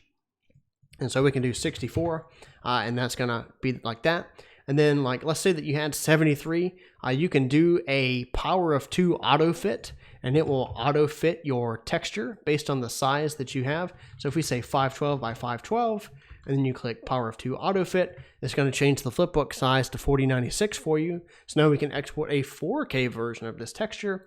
So we can go ahead and click export now, and we'll see it exporting. It's generating the flipbook file for us. And from here, we've got that, and we can see that it matches up perfectly. The end, the last bit of smoke is like right here or something. And so we've got that. And then say we wanted to save that, you have to click Save Flipbook. So you click Save Flipbook, and it worked. It took a second because it's an EXR. If we go to Flipbooks, now we can see our EXR render. And if I start up Photoshop, we can inspect it. So we go over here, and come on, let's do this. Boom, move it in here as transparency, sure. And here's our EXR HDR type flipbook export. So super simple for doing that. And then we can also export our motion vectors, right? And then the cool thing with motion vectors, one really important thing to note is that you can change your blur radius, right? So inside the capture node, you want to change the blur radius. Then we can re-export this, and that's going to make sure that it blurs a little bit farther out so that you don't have like any frame lag or anything like that. Let's see here. I put you in timeout there, best man, for spamming stuff. There we go. All right. So anyway, there we go. So anyway, from there, what we've got is we've got this motion vector, and from here, we can see that we kind of blurred the edges and stuff, and that prevents frame stepping and weird blending errors if you're using motion vectors in your game. And then, of course, we can see our 2 channels here, but like let's say that we like rotate our view or something like that, and that's gonna fundamentally change how our flipbook looks or whatever. And then we go over here and say we want to queue export. We can do it for both nodes. Hopefully it doesn't crash this time. We click export now, and it's going to export each channel. And so it's doing its thing. And then we go ahead and click export again, and you can see that it does its thing, and it changed the view of it. One thing to note, okay, one thing to note is that you don't want to get stuck, which this is another thing that's kind of funky, but I don't know, it's just how we have to do it right this second. You can see that the first frame and like the frame stride and all that stuff, it's not the same as this one. It would be cool if we had like a second pin up here to like plug into each other to say that we want to pass over the frame values or something. Maybe we'll have an easier way to do that. Probably the easiest way to do it is to just copy and paste your node and then plug in your correct channels, but then you have to like rename your stuff and whatnot. So, you know, if you guys have any feedback on how to get our exports to be a little bit better or whatever, or, you know, make it so that things are, you know, easier on exporting and lessen the amount of steps that you need to take to export, please let us know. Join our forum or whatever you need to do and submit feedback for us. Join our Discord server, and we will be happy to take your feedback and implement it. So that's how you export flipbooks. And so for the compositors, everything I've talked about is exactly the same, or if you just want to export an image sequence, it's exactly the same. You set your number of frames, all that stuff, but instead you just say export image sequence, right? And so I'm going to change this to, let's say, render A, and I'm going to do it as a PNG because it saves faster. We can see that we've got the number, frame padding stuff here now. And if I click export now, and we go here, it's going to export that, and there is no save anymore. There is no save. It's just going to straight export just like VDBs. And if we go to our folder, you can see all of our frames that we just exported out. You can use it for compositing or plugging it into Slate, the flipbook compiler, or whatever. For some motion vector, someone said, what's the FPS for the sim and motion vector? Let's see, what's the FPS for sim and motion vector sim? For some motion vector shader, we must set the correct power parameter. Usually it's 1 over FPS. Your frames per second is, I mean, we don't have an explicit thing of like, what is the frames? If you see 120 frames and you divide that by, say, 2, then that's whatever 120 divided by 2 is. My math is really bad. What is that? 60. There we go. 60. So your frames would be, say, 60 FPS, right? So if you want to play back 60 frames within 1 second, then your FPS is, well, 60, right? And then, I mean, from there, from what I've tested, you just throw in the motion vector into your shader, and it does stuff, right? It just kind of works. And we need feedback on that kind of stuff, like how do we calculate the FPS and set the correct power or whatever. But it all kind of depends. So that shows how you can export multiple, image sequences. Like I said, you can queue up multiple exports just like that. And if you had more export nodes, you can highlight them all, click queue export multiple sequences. If you want to export, you have to select your specific camera here instead of the default, because that's what's being previewed. So we can see here's our default, but we also have our camera, right? And we can stop our exports here. And so that kind of goes over basically everything with VDB exporting and flipbook exporting. You can just plug those things right in. Make sure you set your file name. If you're doing flipbooks, you want to queue your exports if you have multiple images, and if you only want to export one thing, so say I don't want to re-update my motion vector, I can only export, say, my flipbook, then I could do just my flipbook again if I wanted to. And that's actually exporting to an image sequence. One thing to note is that if you export to an image sequence and then you uncheck that, the name is still going to have the thing in it, so you probably want to rename it to, FXT explosion render or whatever it is that you have. Make sure you don't have a file extension in there, and then you can go back and save that thing. That kind of goes over all of our nodes and how to manage stuff, and I'm going to have tutorials on all this stuff to go into it, a lot deeper. I'm not particularly going to go into the scene node here too much, but let's go ahead and go here, and we'll say presets, and we're going to do let's open up our moving fireball preset. This is kind of a new take on our famous moving fireball preset that we had previously. And so within this, if we go into the scene node, we do have some cool things with stuff that you can do in terms of how your stuff is rendering besides just volume node stuff. So for instance, you can change things to like a paint shader if you want to, so you can make it look like a painting. So if you're doing something that's like, more anime styled or something like that, you can deal with this and, really change the parameters. We have some really cool parameters for this stuff now. And so if you're doing concept art and you want to throw in some really cool paint looking shit, sorry for my cussing here. If you want to throw in some paint looking stuff, you can do that too with our rendering. We also have like RGB quantization and change like your RGB values, so you have more or less pixel data and things like that. We also have it for hue and values and stuff like that, so you can kind of change those saturation values. And then we also have, say, pixelized, so you can pixelize if you're making like a pixel game, and let's say we have our I don't know, like a, let's see, maybe our little black body explosion here. So we want to load this up, and then we want to go into our scene, and let's turn off our atmosphere and turn off our checkerboard, and then we want to pixelize this.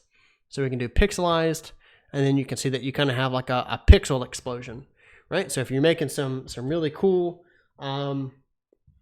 stuff, or for pixelized games or whatever, you can change that, and you can change like your pixel size to get different resolutions or whatever, and this just kind of helps you create pixel effects for your pixel games and stuff like that.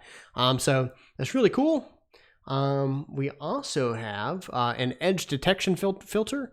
So if you want to do something, say more like Borderlands, and you have some like some stuff that you want to outline or whatever, so say, I don't know why you'd want to do this, but say you want to outline it red and make it more of a stylized explosion or something like that, you can definitely do that. And you can like change like the edge ramp, which is a little bit on the dangerous side. And you can also change like the base color, like how much is it going to pass through. So then you can have, say, just a crazy swirly Sobel edge detection filter smoke or whatever you're doing, right? So pretty crazy. But you can do all this within the scene node, and then if we did end up exporting this stuff, so we'll do a render combined, we'll just drag up our image over here, and then just do export now. You can see that it will export that crazy Sobel rendering from the scene node, right? And so really cool stuff. And so if we go back to our ray tracer, we can kind of see that, and it's got some pretty cool effects there. And we also have some different Sobel filters here, like the detection type that it's got. It's pretty cool. And then finally we have stylized. And so if we change our stylized here, I haven't messed with this filter much, so you're learning at the same time I am. Looks like it just does some crazy color boosting and stuff like that. It's kind of weird, but could be useful. Who knows? Could be useful. But I definitely think that my favorite is the Kuwahara shading, making it look like paint. I think that's really dope. Someone said, could we have chist and outline? You could probably tweak your settings to have chist and outline. So say if we have that, so I mean like in this case, if you have the Friend Chi Alpha, it looks like it does just an outline. So yes, you can do that. If we go to open project again, at this point, what I'm gonna do is I'm thinking I just want to kind of go through maybe all of our presets. I think that'd be cool. And then you guys can just comment on what you like and all that stuff. So we'll start with our plasma gun over here. You can see that it's loading this mesh here. And so we've got that, and it does like this cool plasma gun effect. And if you want to learn how it's done, you can see we've got like a bunch of different base shapes, and then we have a force which has a twist force. So if we change this to something like 5, which actually, if we scroll down in our timeline here, we can see our twist strength is right here, and we could change this to something like I don't know, 5. It's probably gonna blow out of proportion. Yeah, so see, just shows that you can change stuff in real time. And so that's like a cool little plasma beam generator thing. Next we have a rocket, and by the way, you go to File, Open, Browse to your presets, and you can browse to all these really cool presets. Here's a rocket preset that we made. Really awesome. It doesn't go completely too high, but if you wanted to, you could go in here and change your Z your Z position or whatever and do that. I'm not going to do that on stream because it would lag a lot on my computer, but you can see that it is pretty cool, and you can animate meshes on the timelines. This is not an animated Alembic mesh. This is just an animated mesh on our timeline. And then if you had some kind of rocket, maybe you could like match move it or something like that in your external software if you were exporting it. The next thing we have is colored smoke. So you can have multicolored smoke. And the way that you do that is inside the simulation mode. So earlier, if you were watching the stream, you saw that we had basic, which is say chest smoke. And you have combustion, which is, you know, fuel and stuff like that. But then you also have colored smoke, and you need a separate emitter for each color. So in this case, you can see here, we're changing the primary color of each emission source for that smoke rate and this particular stuff. In this particular simulation. And we got like a little cube just running through it to show that it mixes and blends the colors and stuff like that. So really dope, really dope. We've also got a burnout. So you want to simulate a car kind of doing some burnout and have the smoke traveling around the wheel and stuff like that. You can do that. And then it looks like our smoke rate is here. We could just have it burning out pretty much the whole time here. And it looks like I need to change my smoke rate here too. Okay, yeah. And so now it'll spawn quicker. Maybe get it to last longer. And so, yeah, so you can go through these presets and play with them and make it last longer and all that stuff. Do some pretty cool burnouts. And like in this particular case, you might say, okay, oh, someone said looping flipbooks. Are there ways to loop the flipbooks? I will go through that right now, actually, instead of going through all these presets. And someone also said, any plans to integrate in the softwares like C4D? Nope. No plans. Use our standalone, or if you do want an integrated C4D version, Octane, so Otoy, they're coming out with a plugin called EmberGen Effects, which is source code that's licensed from our standalone, and it will have versions that will be integrated into C4D and all that stuff if you use Octane. But otherwise, we have no plans to create plugins for any software because we like to keep control over what happens and over the performance of our software. So yeah, someone said, is there ways to make loopable effects? Absolutely. So I should just go ahead and jump into that now. And so I do have a loopable effect already here. Let me see, where's it at? Smooth loop. So this right here is a little smooth loop thing, and it is a perfect loop. So if I go to my export over here and I click export now and I export this loop and we go to the export node here, we can see that this frame right here basically matches this frame. So that proves that it's a perfect loop. And so within this loop right here, essentially what you do if you want to loop stuff, so what we can do is we can set up a simulation.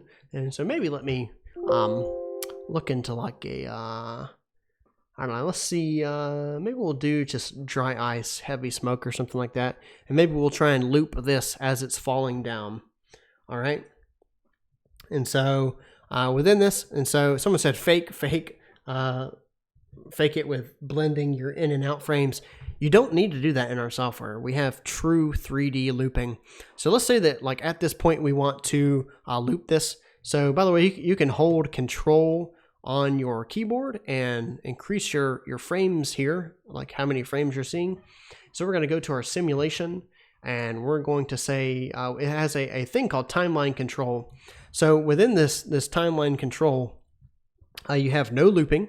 You have loop timeline, which just says I want to loop a specific curve or something like that on my timeline. So say you had values, it would just loop it, but not reset the simulation. And then you have loop simulation, which we're about to get to. And you have repeat simulation, which means that every time it gets to this last bar, it's just going to repeat the simulation as if you pressed R on your keyboard. R means reset in our simulation. And then you also have our reset button up here if you don't want to press R on your keyboard. From this, we're going to do loop simulation. And you can see that it automatically picks some loop bounds or whatever, but we don't want that. What we're going to do is we're going to set the loop bounds to, I don't know, say like frame 300 to, and maybe we want to do say frame 450 or something like that to frame 550. So say we want a 100 frame loop, for instance. And so we'll go ahead and press Control R. And so if you're in a loop and you press R, it's only going to reset the loop So if you're wanting to force a reset, which you probably do if you change parameters, if you want to force a reset, then you want to press Control R, and then once it gets over here, which we probably could have looped this starting at like frame 300. So now what it's doing is it's generating the loop for you, and so it's going to run through the first frame, then it's going to reset and look kind of weird. And after this point here, this should be a perfect loop.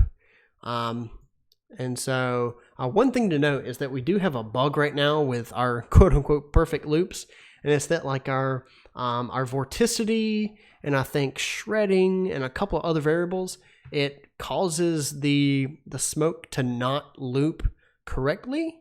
It's something that we need to fix, but in general, just take this tutorial at face value, and believe me, whenever I say it's a perfect loop, because we have vorticity, it's not a perfect loop, but we're gonna send out a patch here soon to loop it perfectly with vorticity and shredding and stuff like that. But anyway, so if we go here and we look, you can kind of see whenever it loops in and out.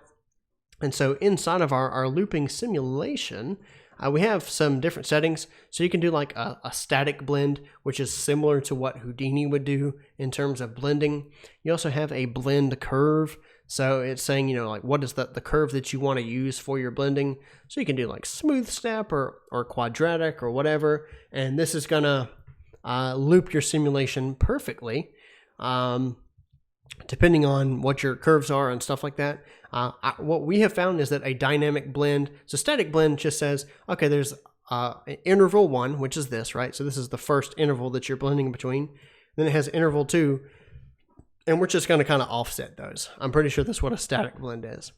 However, a dynamic blend says we're going to run 2 simulations in parallel. So one simulation from frame 450 to frame 550, and then another simulation that you can't see from frame 550 to 650, and then we're going to blend those two based on a curve, and that gives you a perfect blending loop, so to speak. So within this right here is a perfectly blended little looping simulation, and the cool thing is that you can export this to VDB, and you can have a perfectly looping VDB straight to whatever. And so, if you had a loop, you don't need to export, say, 700 frames of a VDB. You could have, say, just 100 or just 64 frames of a looping VDB, and then just loop it over and over and over in your timeline instead of having to deal with more data.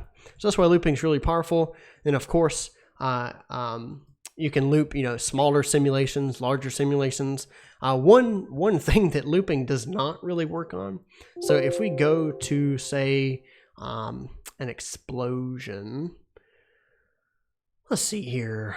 I don't know. Maybe we'll just do like one of my gasoline explosions. Let's try number 2 or something like that. So we've got a little gasoline explosion here, and we go to our simulation loop. It's going to be pretty much impossible to loop this thing. There are ways you can do it with like frame blending and flipbooks and stuff like that, but we're going to see what this thing does, and you'll get to see kind of what the loop does. It's probably going to be funky. Yeah, so you can see there our loop restarted, and it's going to kind of blend some various frames between each other, and it's just kind of weird. So in general, if you're looping your shapes, they need to be rather consistent, right? And by the way, someone said, is $239 the price for a whole year of EmberGen? Yes, that is the price for a whole year of EmberGen. And if you stay subscribed, it gets cheaper each year if you don't cancel your annual subscription. And so I think like the second year is like, I don't know, I could be wrong, but it's like $181. And then the year after that, it's like $160 or something like that. So it gets cheaper each year. And so that's one perk of staying subscribed, is that it stays cheaper. So that is the price of EmberGen. If you are a studio and you make more than $1 million a year, EmberGen is more expensive than that. And you can see our pricing on our website. So this just goes to show that looping your simulations, they have to be like I'll show you another good example of something that could loop, right? So we've got like this little smoke puff. Someone on our Discord channel, I think his name is Marson, he created a similar puff like this, and it gave me an idea to try and make one. So like this is another little example of a perfect loop. And so you have just a little tiny ball of, you know, vortices and whatever. It's really cool. And this right here just shows you an example of something that would be a perfect loop. We've also got, which this right here is probably my favorite preset. Unfortunately, at this time, it's not very good for, unfortunately, it's not very good for games since we don't have volumetric exports yet. But for the film peeps and stuff, this kind of simulation is really, really awesome. And so in this case, it's running a little bit slow on my computer, but we've got this. Well, slow is relative. This is still real time and fast. And so once this gets to say frame, once it starts dropping here and pooling, and so we've got this really awesome, say, I don't know, frame 300, right? Then from frame 300, you could probably create a perfect loop from this. So we'll go over here and we'll say looping, we'll do loop simulation. We'll say frame 300 and we'll do another 100 frame loop. Oh, so I need to do frame 400. And we're probably going to make it so that our loop bounds are a little bit easier to control, like our flipbooks. So we say start on frame 300, and then I want to loop for 100 frames. We'll probably do something like that. And then one other thing to mention is that if you're exporting for flipbooks, right? Yeah, bad. Stop asking for a discount code. Ban him.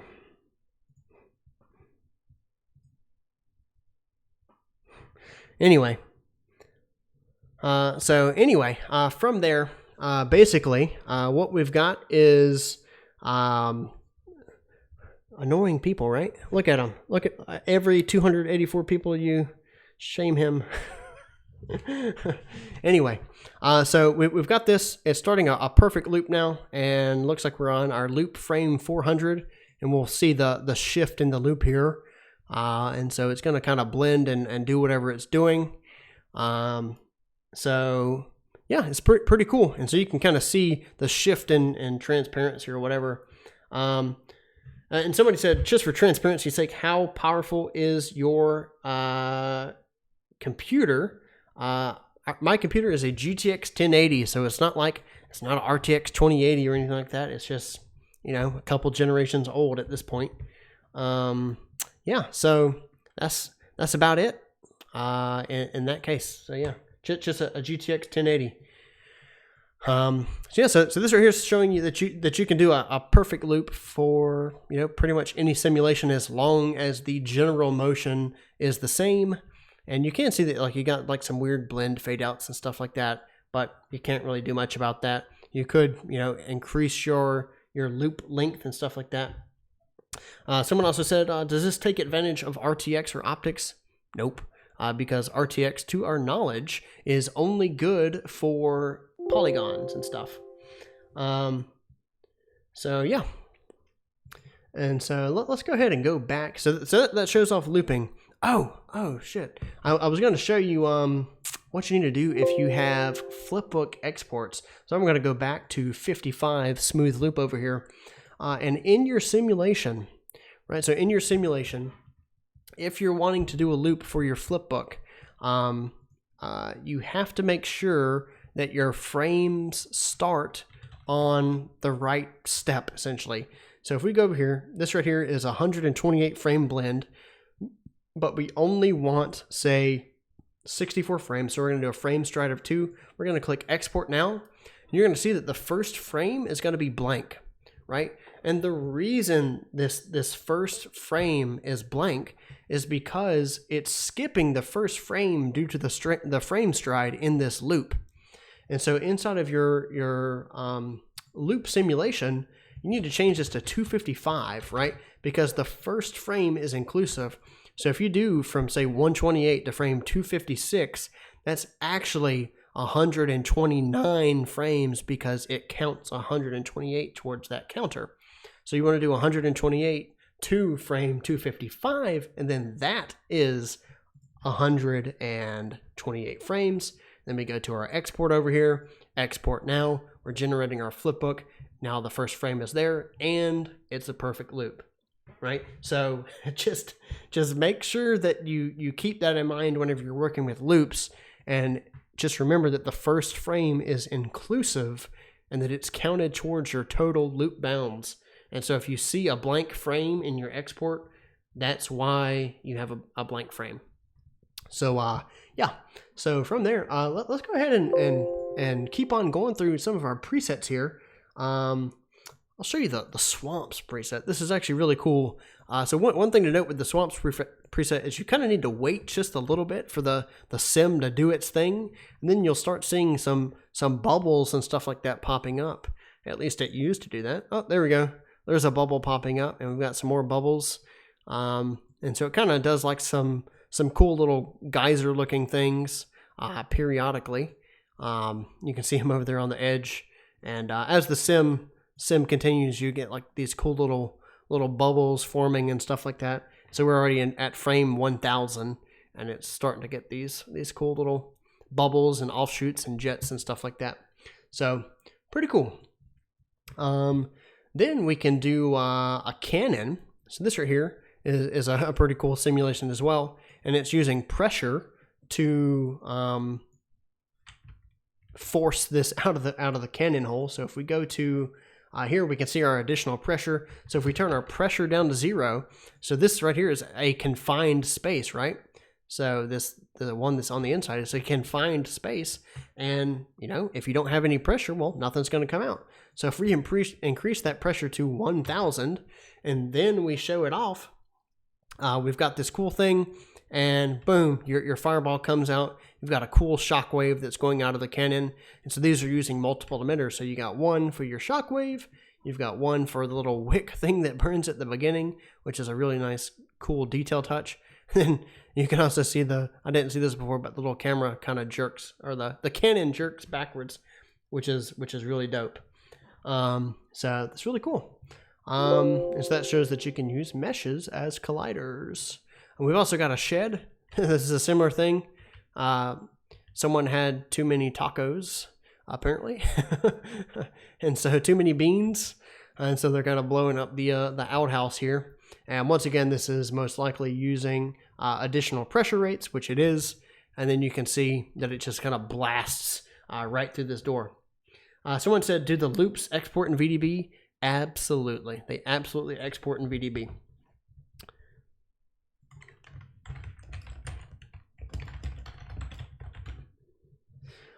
So yeah, from there, we got a pretty dope little shed. And once again, go to File, Open, browse to your install folder, and you can view all these presets for yourself and learn from them. So we got a cool little tornado. We've also got fire propagation. So say we've got like a mountain range here, and you've got some kind of distant fire in the distance going across the mountains really fast or whatever. Here you go. There's some fire propagation across a mountain, which is pretty dope. And so that's cool. And then we've got some fog, which I really like this preset too. So we've got some more terrain, and we're using it as a collider. And then we've got fog kind of moving through the valley or whatever. So, perhaps this could be useful for people who need fog and such. And then say you wanted to maybe, I don't know, decrease, how thick this fog is. You can go to your smoke density clamp and kind of change the density of the fog and stuff like that. And then you can export it as this probably wouldn't be good as an image sequence, and it doesn't matter if you change the density clamp because it will export the same density for your VDB, but hopefully in your VDB file, wherever you're rendering it, you could change your clamp and get some cool light effects like this. And we also have our oil fire, which this uses a color gradient once again to kind of show off smoke plumes and stuff like that. You can kind of consider it maybe an oil fire. Could be a little bit more violent, I think. But it's a pretty cool thing to start from. You got some thick black smoke. And if you wanted to extend your bounds, for those of you who are new and watching here, you can just extend your voxel count, and probably gonna lag like crazy, so I'm gonna lower my Z. And then we go over here to our shapes. We click show limits, and then we can drag this shape all the way to the edge of the bounds so that we can ensure that we have more space to work with. And you can see your actual bounds by clicking show and hide limits. So that's that. Then once again, if you go into like your color gradient, you can make this stuff like a crazy purple or whatever if you wanted to. And so it's really cool. You can also change like your lighting intensity. So I don't know if I went over the light node, but it's really simple. You can change like the angle of your light. You can change the elevation of your light, and then your light intensity. You also have a light color that you can play with as well. So yeah, it's definitely really cool. All real time is super dope. And so we also have, which I like this one. This is aircraft flares. So imagine you've got like a aircraft that's flying by and it's got some flares that drop. So this right here is using a particle system. So you can increase your burst size. If you increase your burst size, you want to make sure that you increase your pool size. And so you could have 64 particles at once if you wanted to. Pretty dope.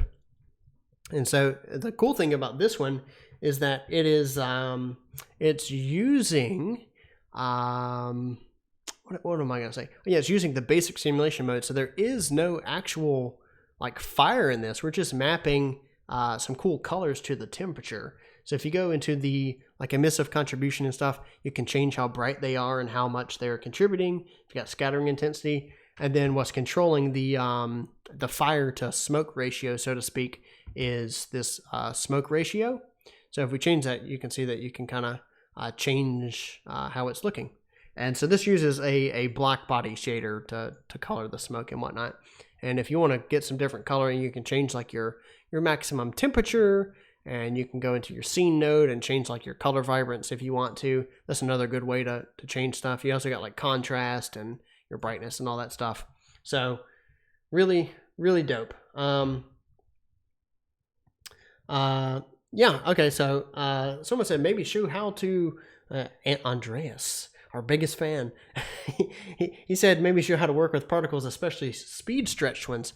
Yeah, so what we can do is we can create a dirt explosion or something like that from scratch. Well, maybe a dirt impact. So yeah, so we'll go to File, New Preset. I haven't done one from scratch on this stream yet. I'm surprised. Let me drink some water here. I'm about to talk a lot.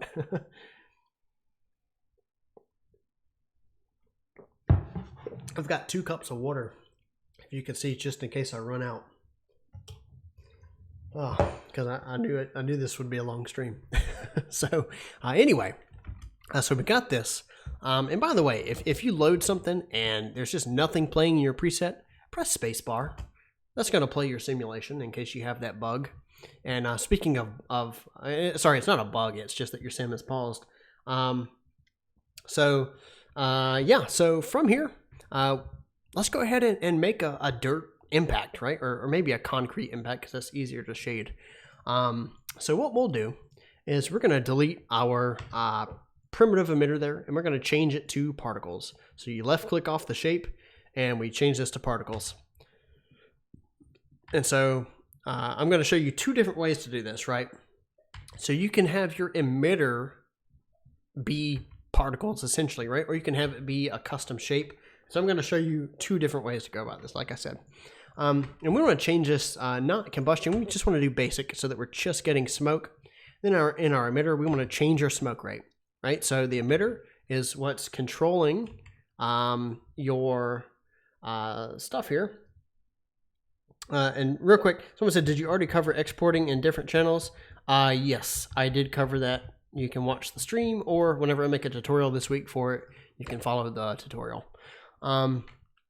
So with these particles, we've got just some quick stuff here, and maybe we want to do, I don't know, we want to do something like 16 particles. We got a pool size of 20, which means we've allocated 20 particles to our GPU memory. And we want to change our velocity range to velocity cone. So this is our speed type. And so instead it's going to go in a cone of 45 degrees. We're going to change our maximum speed to, I don't know, 65 and 35. You're going to see that these things are going to just burst out like crazy. And we're going to move our particle emitter closer to the ground here. And so now we have something like that. We can also change our center position to a sphere so that they don't form specifically within the same spot from a central location. And so that's pretty dope so far.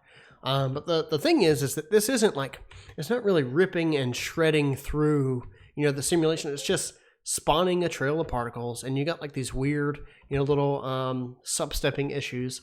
So one great thing about EmberGen, I think this is the biggest innovation in particle emission history, is we have a thing called render with capsules. And to be honest, this should probably be on all the time. And if you do render with capsules, you can see you get a perfectly smooth trail here, and it removes all the substepping issues.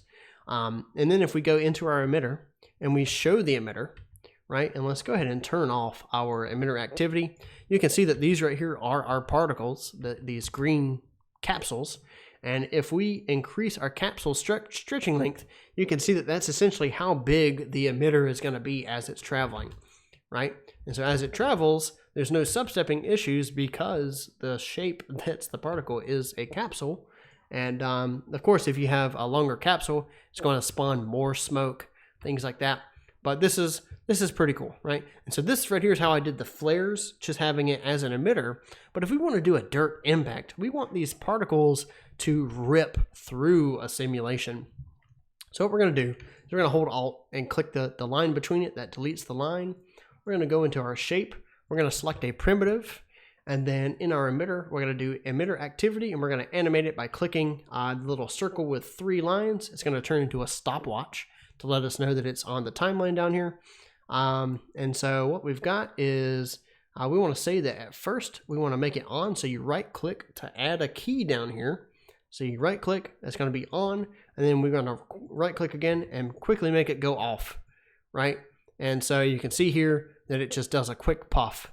So I'm going to move this to frame 0. We're going to make our off go to like frame 5 or something like that. And from there, we've got just a quick puff. I'm going to turn off my emitter. I'm going to turn off my show emitter so that I can see what's going on.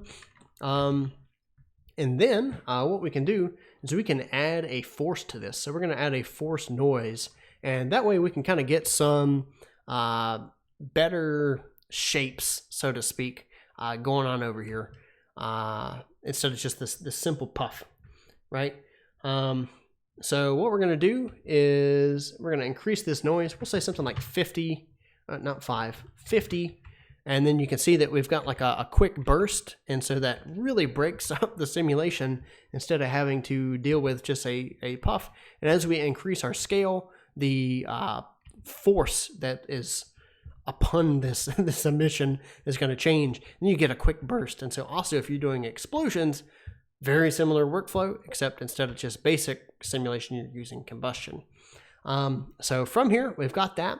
And now we're going to make our particles collide with this. So we're going to plug that into a collider shape.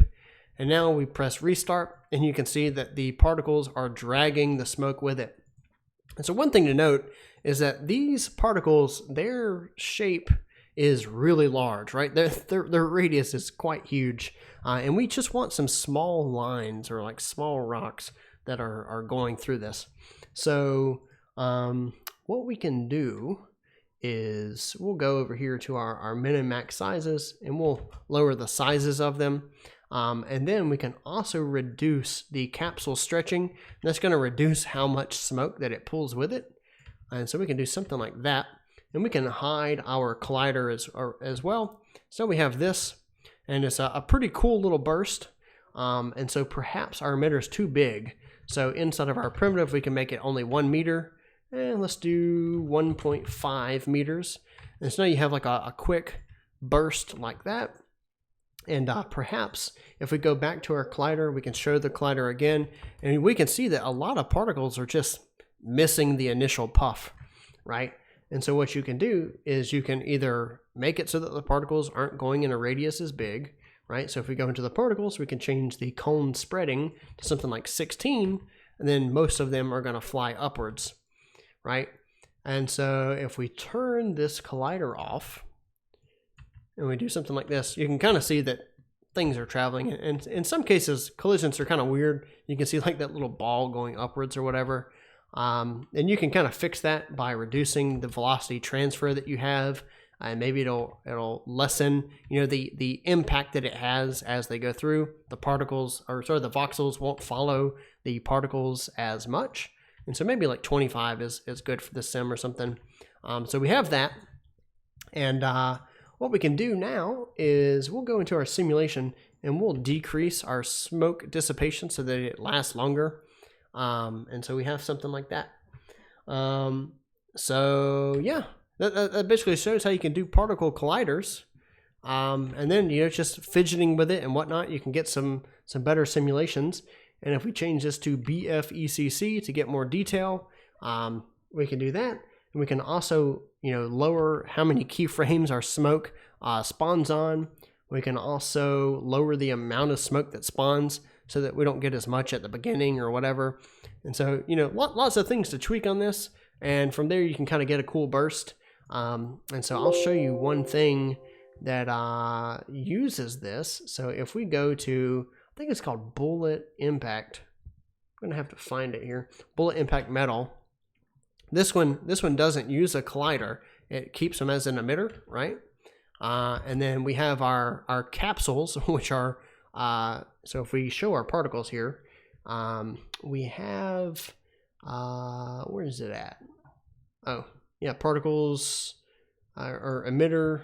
Show emitter, and so you can see that if I increase this to say white or something like that, you can see that now it's glowing really strong. And if I turn my emitter activity off, you can see that these capsules are essentially what my quote-unquote sparks are, and I'm just covering them with some temperature, right? Since it's just a basic simulation and we have our black body turned up on it. And so that's how you do that. And then an example of the colliding particles, if you want to work with it, is this Dirt Impact 2. And this is a two-step collision method, right? So you can see that some particles make it rip through going upwards. So this is an example of a more finely tuned one rather than me having to figure it out all in stream. And then what I did was I have a separate collider here. So if we show, say, our colliders, so that we can see what's going on. We can see the particles, they rip through it. Then I spawn some little balls up here, and then they rip through the smoke to make it seem like things are falling back down. And then, like, say in our simulation, since this is dirt, maybe it's a little bit more heavy, and we want it to fall more. So we can go into our simulation, and we can increase our smoke weight. And that's going to make it so that the smoke falls a little bit faster. And we might want something like 2,500 or something. Oh, sorry, I changed buoyancy. That would be why it's not working. Let's do 1,500 as our smoke weight. There we go. So yeah, so we got that, and it's pretty dope. And the smoke is kind of falling, but I think one of the problems and the reason why it's not falling, which if you've been watching since the start, you'll know that I talk about velocity being dangerous. Vorticity being a bit dangerous. And so that's because smoke can kind of get stuck in the air as it does that. And so now you can kind of see that it's falling. I don't know, maybe we still need to increase this weight like by a lot. 15,000. Okay, now it's starting to fall. There we go. so anyway, some on-stream debugging here. Yeah, so now it's really starting to fall down right from the start there. And so that just shows that you can make some heavy smoke and whatnot. So yeah, that goes over particle systems. One really cool preset that I made is called Crazy Rocket, and this just animates an emitter and then has it blow up right on the spot here. So it's really cool. And so I quite like this preset. And so if we show the emitter right here, let's show it. You can see here that it's actually a little noisy ball that's emitting this gradient colored smoke. And from there, we've got the fire gradient. So yeah, it's pretty cool. And then we've also got our fire gradient, we've got our smoke gradient. And so you can also apply gradients to smoke, which is pretty dope. And then I'm not going to go over too many of these other presets, but you are allowed to go see all of them. So we got like some fireball collisions, which is really cool. We've got a napalm line explosion. And so here we go. It's gonna take a little minute to render. So yeah, that's pretty cool. Really dope. It's like a little napalm line. This one's quite intense for my GTX 1080 to run on. And then yeah, I think that's about it. I've also got let's see, a spark explosion, which is pretty cool. You can kind of make it like fireworks if you change the scene. So if we swizzle the colors here in the scene, you can make them purple or whatever. So yeah, I mean, that's about it. That's everything for the stream. I went over every node that we have, at least all the important nodes, and I'll have more tutorials coming out soon. And we'll try and get a lot of those out. And so on our YouTube channel here, go ahead and subscribe, click the bell button so that you get updates on it, and you'll be notified whenever I have new tutorials. I think I'm gonna spend my week just documenting and creating more tutorials so that all of you can learn EmberGen. And so one thing that I'll also mention is that we would ask for your monetary support. Software is not free to develop, and we're just a small little company, and so buying a license really helps us out. And so yeah, I mean, that's about all I got to say. You can go to our website, click see pricing, and download it there. I don't really have anything else to mention other than just showing you some stuff. I can answer some questions here. Someone said, what's the best way to make liquid-like VFX? I don't know, with RealFlow or Houdini or something? We don't have a liquid tool right this second. We do plan on having a separate liquid tool called EmberGen in the future, which would be really awesome. So that'd be nice. Yeah, so I don't have anything else to say right this second. So have fun, enjoy EmberGen. Please, test the shit out of your trial. Let us know if you have any bugs, and let us know what we can fix. So thanks for joining us on our stream today. Join our forum too, forums.jengafx.com. That's it. Have fun and enjoy your trials. I hope this stream helped you out a lot. Bye-bye.